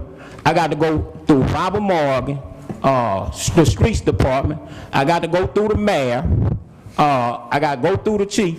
You see what all I got to go through for a stop sign? This is what I have to go through for a stop sign. The stop sign is not for me. The stop sign is for the people in the community. A stop sign, a $20 stop sign, and here it is going on 2 months, 3 months, and we still can't put a stop sign up. Not for me, but for the people in the community. These are things that you all never know in District 3 what I have to fight for. And so I vote on everything for everybody, but then we vote on stuff for District 3, a stop sign. I can't get a stop sign. And so all these problems, I hear everybody problem, and guess what? I have to make a decision on everybody's problem. But the problem that my people have in my district, it's like, don't nobody hear me. Don't nobody know what's going on. A stop sign. That's one of the issues I'm having. A stop sign and kids getting shot at because we can't get a police car. And we voted on, 10 new police cars, last month? and we can't get an old police car to sit in the park. That's all for right now, but I would like for the mayor or Lacey to answer me about a stop sign. The stop sign was checked on. We went out there, we talked to the neighbors. It was an issue with seeing the site when you got to the stop sign. So we cut the trees back. The trees were hanging into the street. We cut the trees back. That was the issue with the stop sign. We don't put stop signs down for speeding. We put stop signs, mostly stop signs in places where we have accidents. We did a review of accidents. They had one accident there in the last 10 years. Talking to the neighbors, it was a site problem. We cleared that up. The same people that you talking about where you cut them trees at, these the same people ask me about a stop sign. But let me tell you again, well, we can have a good understanding. You not there every day. I'm not there every day. Chuck not there every day. Robert Morgan not there every day. The police department not there every day. So these the people asking me about the stop sign. And you know what I told them? I'll bring it up before the city. So they asking for the stop. We can't wait till nobody get killed. We can't afford, let me tell you, and I go back and forth with you all night. We can't wait till nobody get killed. We can't wait till a kid get hurt. You know what? If you had an issue, and I'm gonna tell you, by your house, I see a stop sign. So I said, let me pass by the mayor's house, make sure they got a stop sign by his house. So you safe, your family safe. Yeah, I want my family safe. I stay 3 houses from the park. This is the issue that I deal with every day. I want my family is important to me, just like everybody in here family important to them. And so I asked for police to sit there, and they've been riding, I say that, they've been riding through the neighborhood, but I need a police to sit there, just like they sit in Z-Mary, just like they sit in Martin Luther King Park. But when I asked for this, let me tell you what you say. I'm telling you what the chief said. Well, overtime, y'all know y'all don't want to go over the budget, so y'all gonna sit here and say something about the budget. No, if they out there working, I need somebody to sit there. That's what I need. And a stop sign, they asking for the stop sign. I'm not asking for the stop sign. So you know what? From this point on, I'm going to talk about a stop sign from this point on until you get from up here, until I get from up here. So guess what? We're going to keep talking about a stop sign every time we have a council meeting. Did we vote on that stop sign? But what goes on with the vote? Yeah, that's what I was about to ask the Why same can't question. you just install the stop sign? Did we pass that? How does that work? You voted a resolution. Yeah. We went out, we inspected it. It doesn't merit a stop sign. It's 200 yards from Old Covington approximately. The issue was addressed. Zeke came out there with me. We talked to people. It was an issue of viewing, coming to the stop sign and not being able to see down Washington. We cleared it out. So maybe you need to go back and talk to them. As far as Mooney Park, sounds like they're eating lunch in the park. We patrol the area. We ride around. You don't want to hear about a 1-minute response time. Where I live, we have shots. You can hear them at night as well. It's all around. It's random around this city. You know, we address it. We're out there. We patrol them. We've taken people out of administrative, and they're out there with them as well on the roads. Can they park an old car out there? Is there an old car that we have, a police car that you could? I mean, well, I mean, something's better than nothing, so, I mean, you know. Can we move on, or you got something? I'm just wondering why we don't vote on the stop sign. That's what I'm. Yeah, it's a resolution, you can ignore it. I mean, that's the answer. Resolution But it was- is just a suggestion by the council, so if he Okay. doesn't follow it, it's the case. I agree, I I'm just understand. saying, that was a waste of time then, if that was the case. All right. Should have been on there. Council reports, I just want to announce I'm having a town hall meeting regarding crime on Thursday, because we usually get some good feedback and good accomplishments when we all get together with the residents in the area. So Iowa District, and then anyone else is welcome. I know District 1 plans on coming. So 5:30 here in council chambers on Thursday. Mayor? any council I'll be reports? brief. Just a friendly reminder, please spend locally. Our local Hammond Arts Center has a bunch of art in there that on display that can be special gifts for people you love and friends. So please, if you would consider that as well. If you're buying gifts for folks, we have local artists that have many gifts in Hammond Arts Center. Also, if you would, take your family, as I did last week, my mother, mother-in-law, and family, and drive the city downtown to the mall, Zumeri Park in the area. The lights are beautiful this year. The workers have done a phenomenal job with that this year. All right, thank you. Now for our minutes of November 23rd, 2020. Make a motion that we accept and approve November 23rd, 2020 minutes from our council meeting. Second. Councilwoman Gonzalez. Aye. Councilman Andrews. Aye. Councilman Leon. Aye. Councilman Wells. No. And Councilman DeVittorio. Aye. Resolution, old business, none, new business. Number one, a resolution to approve budget change form 21-04 to combine projects for lift station improvement, specifically transferring $560,230.25 from sewer system infiltration and inflow, project 31401, to lift station upgrades, project 11902. Lacey. This is a little bit of an unusual transfer. Typically, we take the lower amount of money and transfer it to the bigger project. We're doing the reverse this time because this is a special pot of money that we have been using over many years.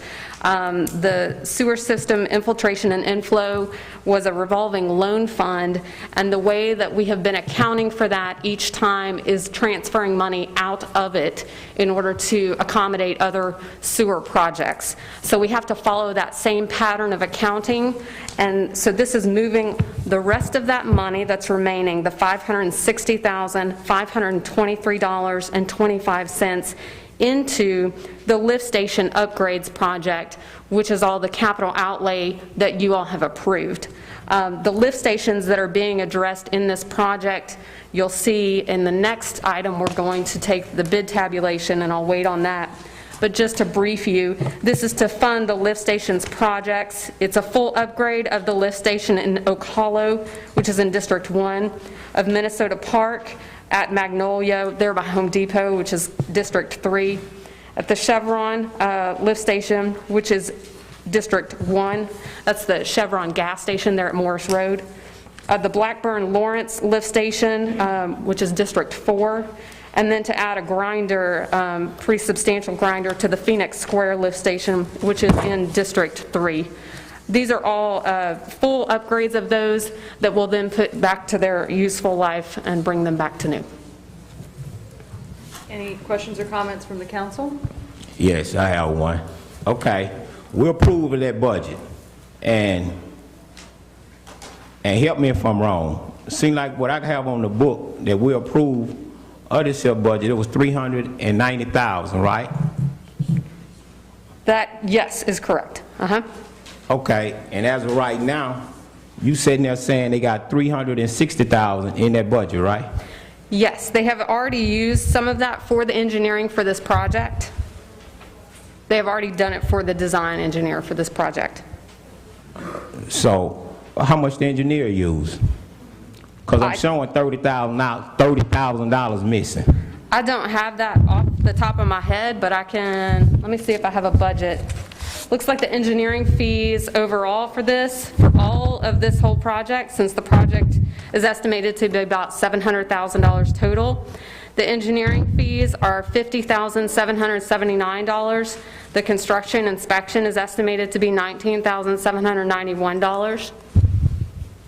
So I know they've already spent part of the engineering fees to do the design work because they have to create all the plans and specifications to be bid out for the project. Okay, and so I'm looking at, and how much you asking us to put in there? Because I'm looking at what, $560,000? That's correct. We're moving the remainder of the funds that are in the sewer system I&I project into this project. There will be a surplus amount of funds, but we are trying to close out the old project, the sewer system I&I project. And the only way to close that out is to move all of the remaining funds to keep them within that water and sewer fund, and then put them into this lift station project where we need some funds. It will still be up to the council. Every time funds are moved between projects is always up to the council. Okay, because this is one of the issues I'm having. I see you talk about upgrade on the lift station.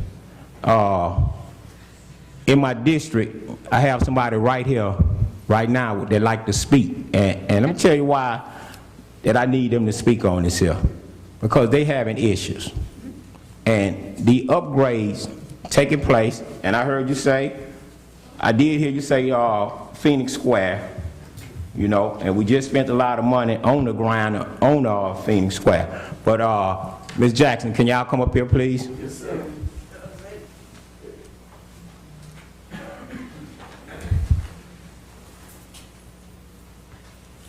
And they're gonna ask you all to say y'all name and y'all address. Okay. Okay, my name is Georgia May Colston Torgana. I reside at 1011 Vernado Street here in Hammond, Louisiana. And I'm her husband. My name is Kenneth Anthony Torgano, and I reside at 1011 Vernado Street here in the city of Hammond, Louisiana. Okay, Ms. Jackson, tell them how long you've been staying there and the problem that you're having. I've been living there ever since about 50 years at my home. And I've had sewer problem. I'd be very embarrassed when company come. And it always happened like Thanksgiving, just past, just a recent thing here. And we eating, and then all in the tub, it rained that day. All in the tub, feces, commode running over. You can't even flush it. And it's very embarrassing, and it hurts me because I know I'm a tax-paying person, and whatever I have to pay, I'm gonna pay it. But I need someone to come over there and do something with the sewer department over there. We are very unhappy over there. But I done paid for this home now. And I want to reside there until God called me home. But I need the work did. Ms. Georges, did you say it happens when it rains?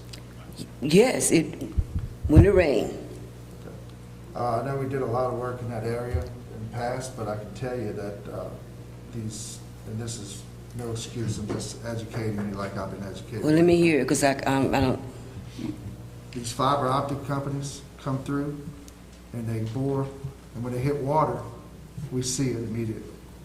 When they hit sewer, we don't notice it until it rains, like you said, and it starts backing up on particular homes. So we need to get over there in front of your house, and we need to get a camera in there. We need to check that sewer line like we've done in the past and make sure that there's not another bore through that sewer line and see what we can do. But it's 1011 Vornado Street. Yeah, I haven't seen anyone since I've been living there down that street doing anything to the sewer line, replacing it or doing nothing. That's been a problem for years, Mr. Mayor. I mean, it's ridiculous. You know, it's not clean, and it's unhealthy, and we just keep filing complaints behind complaints. We done had plumbers out there. We done paid the plumber a whole bunch of money, and one plumber you come out there and see that the pipes really is bad in the street out there. It seems like all the piping and collapse in the ground.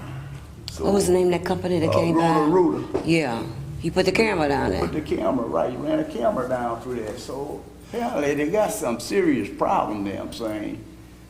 Something that needed, the pipes perhaps is old, and it needs to be dug up and need to be changed. Oh, we'll put a camera in there. All right, well, Ms. Georgia May. And this your first time coming up here, right? First time. Okay, and I'm gonna tell you why she come up here. And she will tell you, every time you have a problem and you call me, what do? You come down there. I come down there, Yes, and I say, Ms. Georgia May, I know you got a problem. But I say, but you know what? And she told me, she said, look, when y'all gonna have a city council meeting? Because I got to come up there. And I told her, I said, you know what, Ms. Georgia May? They tired of hearing my voice. And here this lady is sitting here telling you, she been in Hammond for 50 years and still having this problem. And I know they don't want to hear this here. And guess what? And here we talking about the lift station and all of that, and see, we just found this out. Everybody's sewer come through District 3. And the problem is, everybody's sewer done passed their house. Now they got to her house is the last stop, and she can't even use her own toilet. She can't even take a bath because of the feces and everything coming in her tub that she deal with herself every time it rains. And this was so funny about it. Once again, I talked about this here earlier, because anytime they tell me they have a problem, I'm going to bring it before the city council and let them know what's going on. And so now, here the city here asking me for $560,000, and guess what? I still have a problem in my area. Yeah, I know they had grant money. I know they did some changes over there. I know they fixed some broken pipes. But she just sat there and said, and this is what I want, this is what I got to say. She paid her taxes. She got rental property throughout Hammond. I will say Transport Parish. She's still paying her taxes, but what's she paying her taxes for if she still got a problem? So the sewer, the water, the garbage, she paying this every month, but she still got a problem. And guess what? You done heard it before. So I already know. And I'm the mayor, this time I want to tell you thank you. And I hope that somebody do get over there and fix the problem, because what? Last year, we had a broken sewer pipe, and guess where all the sewer was running it? Right in the catch basin. Her husband called me, you come smell it for yourself, Devon. I want you to come smell it. I say, man, this don't supposed to be like this here. So, see, this is what I deal with all the time, because when they call me, one thing they know about Devon, he gonna come see for himself before I even call the city, because I don't want the city come and holler, well, they lied, he did this here. No, I'm gonna go check. And so, Mayor, God knows, I hope you do fix this here problem.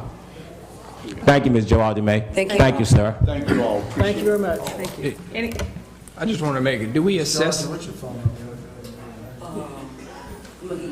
Lacey, do we have any maps assessing these sewer lines, like some of these older areas? Like, do we have studies that are going in, like the Rosewood area? That's another one we get complaints sometimes in my district about. We have done, sewer lines. yes. So each year, you appropriate money for SSES, which is Sewer System Evaluation Surveys.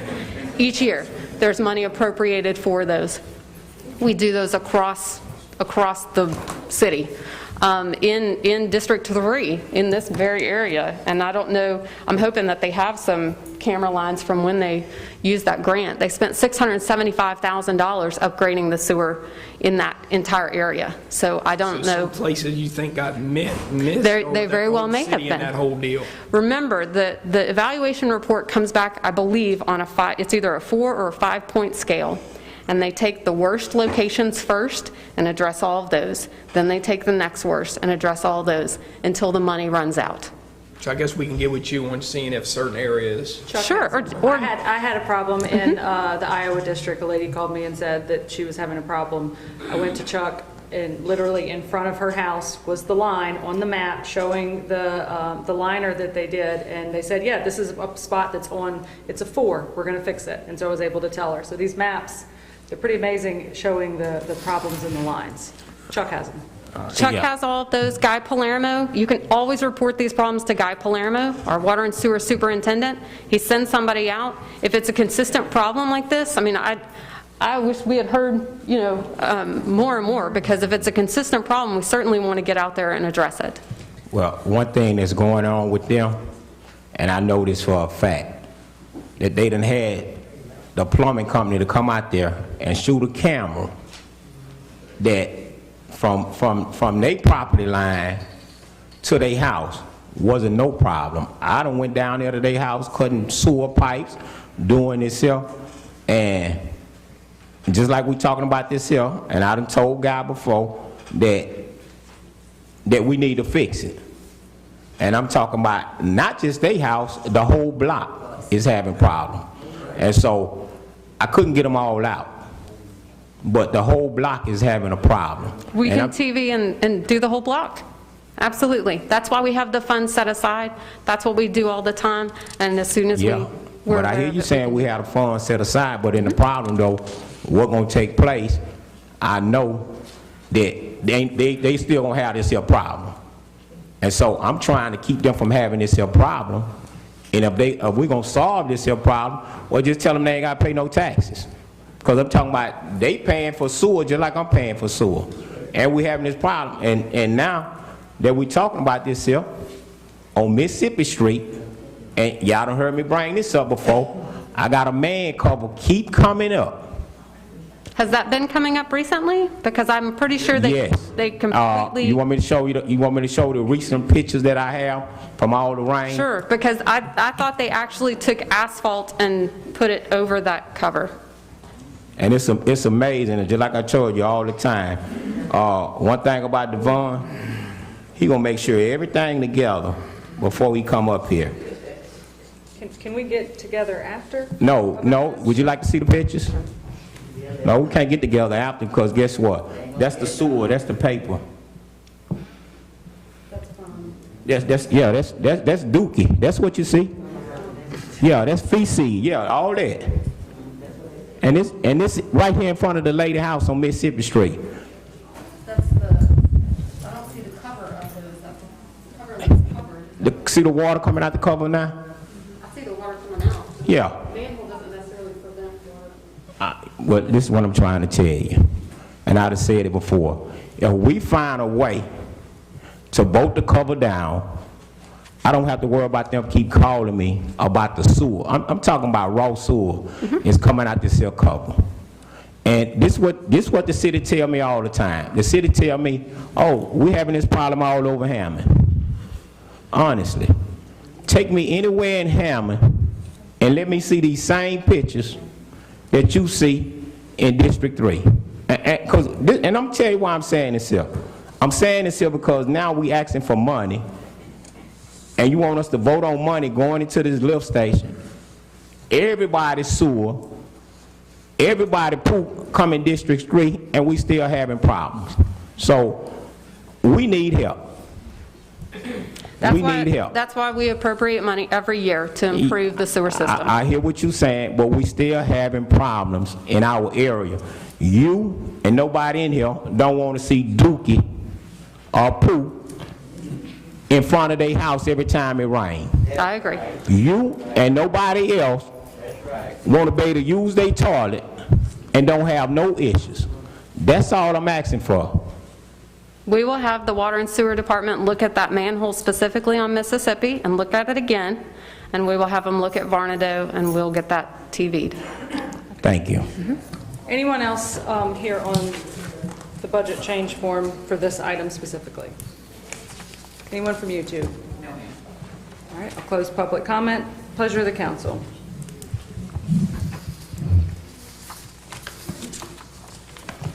I make a motion to approve. Second.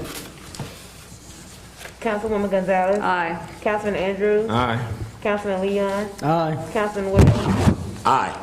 Councilman DiViterio. Aye. Motion approved. Number 2, a resolution to ratify and award bids received 11/25/2020 for lift station improvements. Lacey.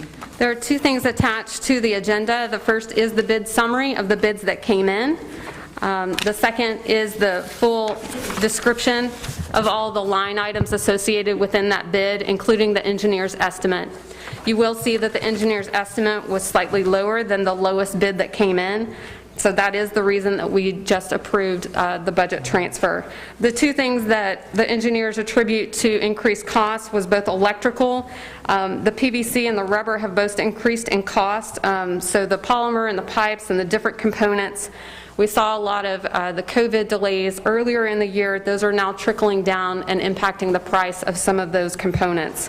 The second is the maintenance of existing sewer that you'll see in items 21 on the pump, and that is another cost escalation. It just depends on the ways that the contractor is specifying the tools and methods that they will be using for that. So that's where you'll see some cost variation. Anyone here on this matter? Questions or comments from the council? Anyone on YouTube? No, ma'am. I'll just say that overall, the engineer is recommending that we award to Mitchell Contracting for the price of $565,475, which is the low bid. Pleasure of the council. Motion to approve. Second. Councilwoman Gonzalez. Aye. Councilman Andrews. Aye. Councilman Leon. Aye. Councilman Wells. Aye. Councilman DiViterio. Aye. Motion approved. Number 3, a resolution 1 accepting a $7,500 grant from the Cynthia Woods Mitchell Fund for Historic Interiors for the preservation and restoration of the interior of the Miller Memorial Library, a designated historic structure. 2, approving a cash match of $7,500 from the Grant Match Fund. And 3, authorizing the mayor or his designee to complete and sign related documents. Charles. Good afternoon. This is in response to an application we submitted almost a year ago. So we're excited to get $7,500 for these renovations. We're looking at redoing the flooring, and if we have the funds, addressing some issues with the ceiling inside, trying to bring that building back into commerce. So we're asking for the council's approval. Anyone here on this matter? Any questions or comments by the council? Anything from YouTube? No, ma'am. I'll close public comment. Pleasure of the council. Make a motion to approve. Second. Councilwoman Gonzalez. Aye. Councilman Andrews. Aye. Councilman Leon. Aye. Councilman Wells. Yes, aye. Councilman DiViterio. Aye. Motion approved. Number 4, Resolution 1, accepting a $15,000 grant from the Let's Play Community Construction Grant Program for a new playground in Kate Square Park. 2, approving a cash match of $24,000 from the Grant Match Fund. And 3, authorizing the mayor or his designee to complete and sign related documents. Charles. So this is one we've been working on for quite a while. We were delighted to get a phone call from Kaboom, which is the nonprofit that's providing these funds, along with the Keurig Dr. Pepper Group, which is their primary funder, awarding us $15,000. There is a required match of $24,000 that will come from the Grant Match Fund. This will give us the opportunity to proceed with developing a plan. We already have sort of preliminary design for the park, but I know that Councilwoman Gonzalez would like us to bring that to the public and get some input, and hopefully make some really great improvements to that park and that playground. Much needed. And you told me last time that we didn't get the grant, so this was a nice surprise. So Correct. thank you. We after inquiring with them, we found out we were not selected, and then last week, like I said, out of the blue, I got a call saying they had identified additional funds and liked our application and wanted to know if we were still interested, and I said, absolutely. Very good. Any questions or comments by the council? Yes, I do. Charles, how you doing? I'm fantastic, sir. How are you? Good, good. I'm fine. Okay. Did you use the city or did you use Kate Square Park to get this here grant? I'm not sure I understand, Okay. sir. Did you use the city of Hammond? Can you hear me? Yes. Did you use the city of Hammond to get this grant or did you use Kate Square Park to get the grant? In an application? The applicant is the city of Hammond, and the playground is specifically for Kate Square Park. So that's what you had on the application? Correct. Okay. And this is why I'm asking you this here, because then I want to know how much money we got left in the grant department, because I'm still having issues with Mooney Park. So Mooney Park, if you recall, a couple of weeks back, I was here to present some changes to the development plan, whatnot, related to parking. Yeah. We finally have that project going forward. That's a $250,000 grant for Mooney Park with a $250,000 match from the city. That would be a $500,000 improvement project on top of the project that I believe is about $300,000 in the park now. So we're looking at doing about $800,000 worth of improvement in Mooney Park, probably within the next 12 to 18 months. Okay. Now, I heard you call out the amount for Mooney Park, but let me hear you say now that we haven't done nothing to Mooney Park in 15 years. So you're not, you sitting there saying 800, no, let's go back. The $250,000 grant. Correct. That the city have to match a $250,000, right? Correct. But the $250,000 grant haven't been approved yet, right?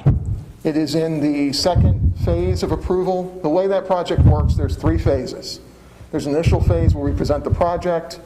The state, if they accept that project, they like that project, they'll invite us to submit a full application, which we did. They then will submit that full application to the National Park Service. At the point at which they're recommending it to the National Park Service for approval, it has essentially been approved at the state level. So we just need the National Park Service to make those funds available. We would expect official notification from the National Park Service probably late spring, early summer of next year. I'm trying to account for any potential delays. There have been some delays in the process. But right now, I would say that our chances of getting funded for that park $250,000 from the National Park Service through the Land and Water Conservation Fund are very high. And in my experience here, whenever we've got to this point before, we've got that funding. Okay, so then I heard you say, what, $350,000? I think it's around 300 for the current phase of improvements. Okay. I don't know the exact number. Okay, yeah, well, I have it wrote down. But this is what I'm saying. I'm started sitting here accepting grants for everybody park, and yet Mooney Park still come lacking, and that money we set aside, and I know you have nothing to do with this here. We ain't get no covers in the ditch, we ain't get no sidewalks, so don't sit here and say, and I know you have nothing to do with this here, this is the administration part now. So the money that I put in the park, because I'm not accepting nothing else from the city, because I want everything to go to the park. And the grant and everything, anything that I could get for the park, I would love to have it. But now you come up here, and I don't know, look like I'm the only one can't count, because somebody helped me out. What you said, $15,000, right? Correct. And you asked for $24,000. What you asking for? $24,000. Okay, that ain't a match. I'm saying a match. If you asking for 15, seem like to me you should be asking for. And I don't even know. I can't count myself. If you asking for 15 grant, and it seem like it should be 15.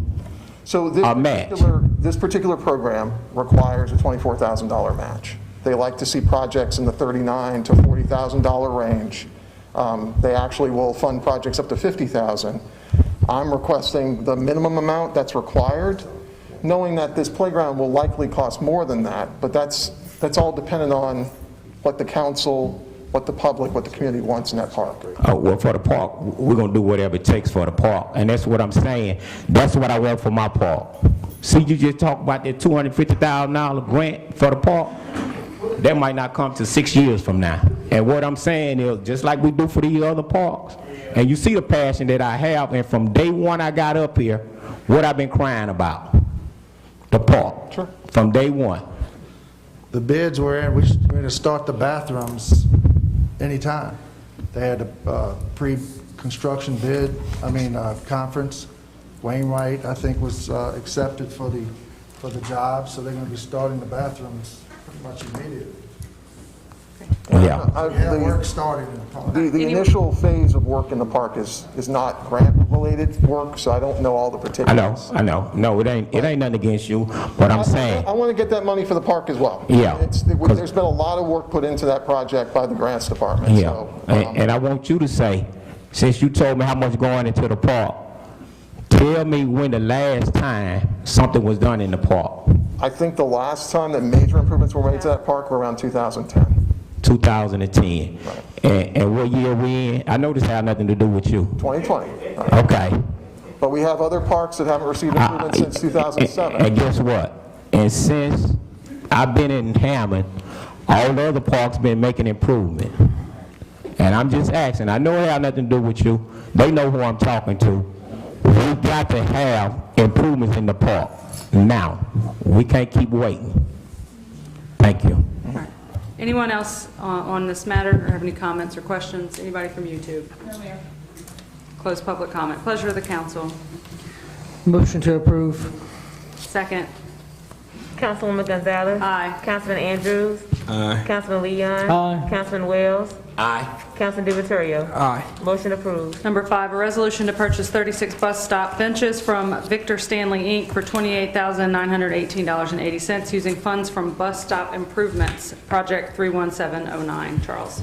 The council may remember that about a year ago we received a donation, very generous donation, from the Hammond Tangipahoa Home Mortgage Authority. We've been trying to leverage these funds with some federal funds that are out there. It just hasn't worked out. We were able to get a really good price from Victor Stanley. We actually have a sole source with them, so we didn't have to go out and get quotes, but I want to do my due diligence for this council, so we did that. They're the lowest bidder. They're going to be providing the exact same benches that we currently have at our newer bus stops. The goal would be to put out concrete pads and benches. We already have waste receptacles, and then to come back sometime shortly thereafter and put in shelters over them. Questions on this? So how much total is it going to cost for all the 36? It's 28,000? $918.80. Yeah, didn't somebody donate some money to these benches, like $10,000? It was $40,000 donation from the Hammond Tangipahoa Home Mortgage Authority. Correct. Additional to the 28? That's what we'll be using to cover this 28. So we'll have some money left over in that fund. Okay. Any other questions? Something from YouTube? No? Yeah, since I got you up here, I might as well keep going. How many of those benches, they're gonna go in District 3? Councilman, I would have to go look at the map. I can't answer that question offhand. I do have a map. I can furnish that to you. And are the buses rolling right now?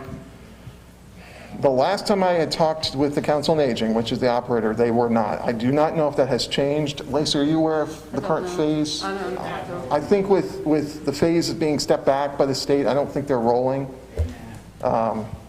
They may be doing pickup, like if you call ahead, but they're not doing, on-demand service. All right, thank you. Any other questions or comments? Close public comment. Pleasure of the council. Motion to approve. Second. Councilwoman Gonzalez. Aye. Councilman Andrews. Aye. Councilman Leon. Aye. Councilman Wells. Aye. Councilman DiViterio. Aye. Motion approved. Number Thank you six. very much. Thank you, Charles. Number 6, a resolution supporting the submission of a grant application for up to $50,000. Charles, you got another one? One more. Yep. For up to $50,000 to the local government assistance program for renovations to the city's maintenance facility. Sorry, I thought we were already done. So every year we have an opportunity to apply for up to $50,000 through the local government assistance program. At the next council meeting, I'll be bringing a similar measure to you, which is the Community Water Enrichment Fund, which is for our water system, not sewer, but water. LGAP can be used for building renovations, infrastructure type projects. Seems like we have some issues over at our 190 maintenance facility, which all of you know houses our streets department, our water and sewer department, parks and grounds, our city garage. This would be a good source of funding for those improvements. Any questions or comments on that one?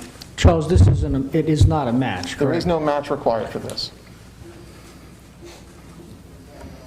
And anyone here on this matter? Anyone on YouTube? No, ma'am. Close public comment. Pleasure of the council. Make a motion to approve. Second.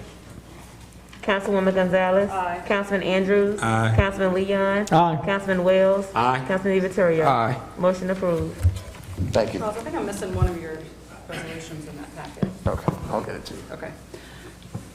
Final adoption of an ordinance. Number 1, final adoption of an ordinance to rezone 41.75 acres requested by Roundtable Investments LLC from RS8 to IL in accordance with survey by William J. Bowden Jr.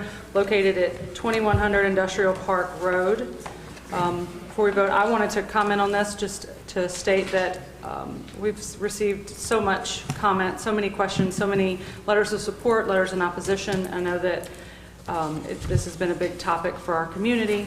And our votes, obviously, I feel that my vote is not only what I think is in the best interest of the city, but also what my District 2 constituents have asked of me. I pay particular attention to my constituents when they reach out, and overwhelmingly, my constituents want this and feel that they want to bring business to the city.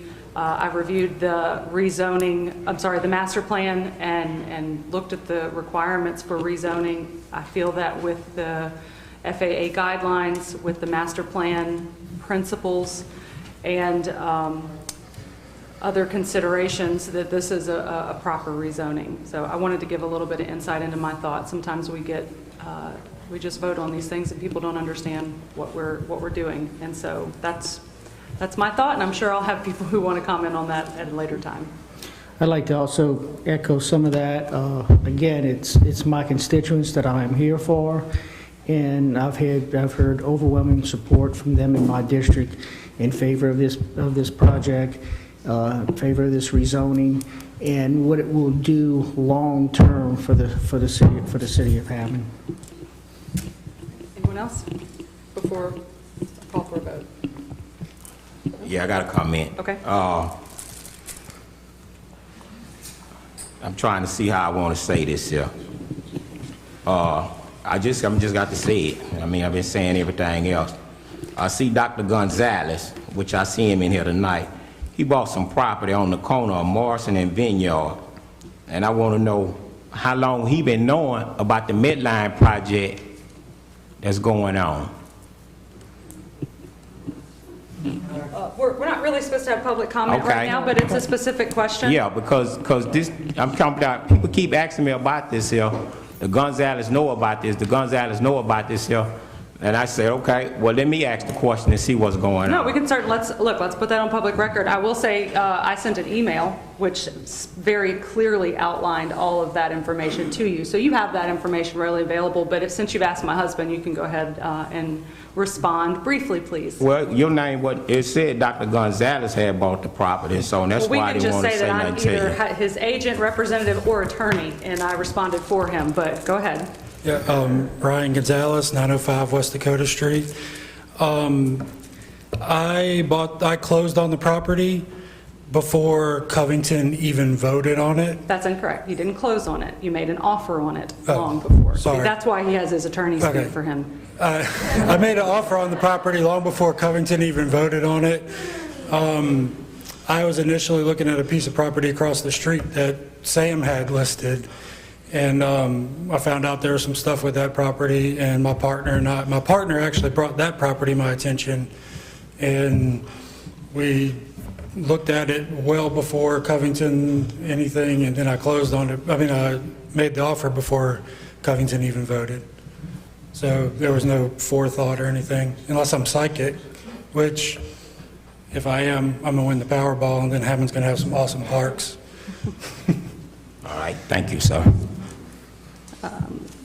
Since we put it on the record, let me just real quick to clarify, because I like detail.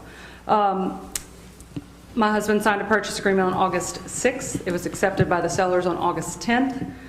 It provided for a closing date on October 9th. This was all in the email that you received, but I want it on public record. That date was in fact the date of the closing, which was October 9th. I also, as the attorney, incorporated two businesses for him, one on August 11th and one on August 14th. Then on September 2nd, I learned about the Medline project for the first time as a city council person, and that was after the St. Tammany vote. So again, September was when we learned about it. August was when all of this property dealings happened. We did close on it after I learned about the Medline, but it was pursuant to the contract and within the timeline that we had to close on it. So if there are any other specific questions about that, I'll be happy to answer those. Anyone else? And I would like to say as well, I've taken a lot of phone calls, a lot of emails, and personal meetings also, setting up the town hall special meeting for my residents that I elected to represent. And I'm up here tonight as well, representing them on tonight. Yep. Just want to say took all the calls throughout this whole process into consideration, and slowed things down a little bit, making sure we tried to get as much as we could for the people in that area. I met with Dimitri several times and discussed the drainage project that was in 2023 for those areas and drainage improvements, and I asked him if he would be willing to move that up and contribute that for that project, and he was all aboard on it, and he had no problem with doing that. They had a $500,000 up to $500,000 to contribute to the traffic studies, and we got that taken out, and it was the whole $500,000, no up to language in there. We also recommended a cooperative endeavor with the parish to make sure that nothing's looked over with. This is the largest project that I'm aware of that the city of Hammond has ever been a part of, and I can't speak for the parish, but more eyes on this project, the better, to make sure that everything that was promised to the people was delivered, and hopefully delivered and looked upon. And all you can do is look through all the issues that the public and the people in that area have brought up to you at that time and try to address those issues for the bigger picture and try to make sure that, the decision outweighs a worser decision down the road. So anyways, I just want to make sure that everyone knows, no matter which way I vote, if I offend anybody or not, that the way I vote was in good nature, good heart, and what's best for the city of Hammond as a whole. And I grew up here, and I want to see the best for this city, and that's why I'm here. So. Can I help? Something else, yes. Yes, something else. That's always me. And I mean, I know all y'all ought to pretty much know now. I represent District 3. And what I need to know, and I guess this for the administration, asking a question. I know Mr. CC is retiring. I don't know if he gone or not. Do we have somebody in his place that's qualified to help take on this here project right now? Keith is licensed. He does have a certification as a building official. And we also have placed out an advertisement for the job. But that's also why we have the cooperative endeavor agreement, so the parish can assist with that. I know, and I definitely, since you said that, Lacey, I'm glad you said that. I truly want to thank Sam. And I'm thanking Sam for the simple fact that he did a lot of work at trying to please everybody, and God knows I wouldn't want to be in his shoes on no term. So that cooperative endeavor that you're talking about, Lacey, that goes to Sam for going out there doing work that nobody else was trying to do or didn't do. So I definitely want to sit there and say thank you for everything that you've been doing and trying to do. All right. Pleasure of the council. Motion to approve the rezoning. And just to be clear, this is the rezoning as was introduced. Yes, right? as introduced. No amendments, right? Is that what you want? That's correct. So, Wait, say that one more time, make that clear. What just was went on. introduced was the ordinance. Remember, the planning and zoning made its recommendations? Yeah. And then there was a blended ordinance that included several items that were discussed with Medline, that Medline had agreed to. Yes. That were not specifically in the planning and zoning's recommendations. Okay. But that was added to this, and that's the one that was circulated out, that includes the cooperative endeavor Yes. agreement. Includes all the restrictions. The one that was highlighted. Includes all the That's on the floor. restrictions. That's on the introduced. floor right now. Yes. To be Yes. voted on. That's No what the changes motion- to this. That's right. And that's what Exactly we're as voting- that's what we're voting on is Correct. the ordinance As introduced. to approve the That's been rezoning with all the restrictions included. Yeah. On the zoning afterwards, yes. Yeah. Conditional use. Yeah, it's restricted conditional Yes, use. okay. So all the rules that I'm seeing, what is this, 10 rules? So all the 10 rules that we asking for, It goes to 11. all these go together. Yeah, there's 11. Three and pages, there's a couple 3 of pages. more. It's 3 pages. This is what was linked up to the agenda, just so that everybody here is clear also. It's what's provided in the copies that are back there. Yeah, I just want to make sure. All right. All right, we're good with that? We have a motion to approve. Yes. Second. Councilwoman Gonzalez? Aye. Councilman Andrews? No. Councilman Leon? Aye. Councilman Wells? Aye. Councilman DiVittorio? Aye. Motion approved. Number 2, final adoption of an ordinance to annex 3 parcels owned by the city of Hammond, being 11.311 acres and 13.66 acres, 17.55 acres, located at the northeast and south intersection of Industrial Park Road and Highway 190 East, to be zoned S2 and placed in Council District 1. Zoning Commission recommends approval. Pleasure of the council. Motion, go ahead. I make a motion to adopt. Councilwoman Gonzalez? Aye. Councilman Andrews? Aye. Councilman Leon? Aye. Councilman Wells? Aye. Councilman DiVittorio? Aye. Motion approved. Number 3, final adoption of an ordinance for expanded conditional use requested by Bessie Hunter and Shanta Mack to allow placement of manufactured home meeting all code requirements, located at 504 East Michigan Street, zoned RM2. Zoning Commission recommend approval with the conditions set forth in the agenda. Pleasure of the council. Make a motion to adopt. Second.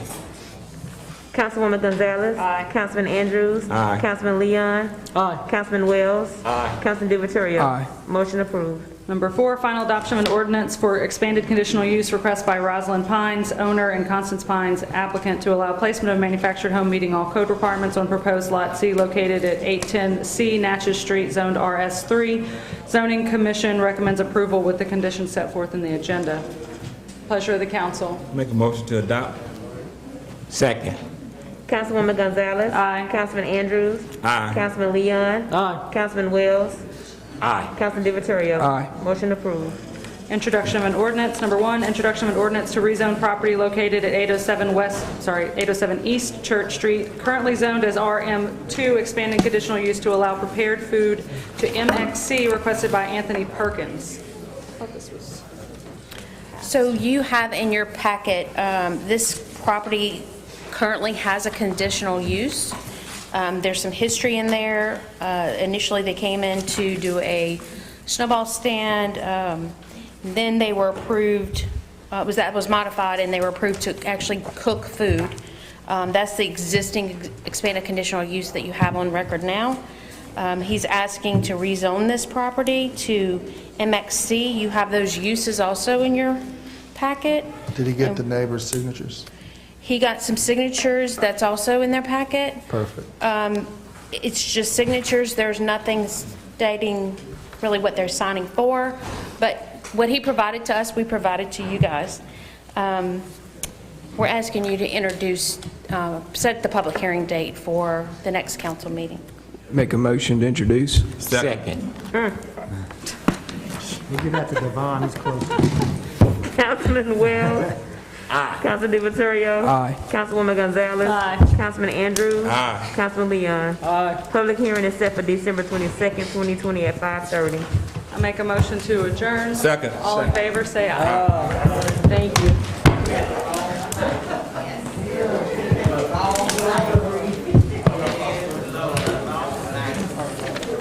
See you later.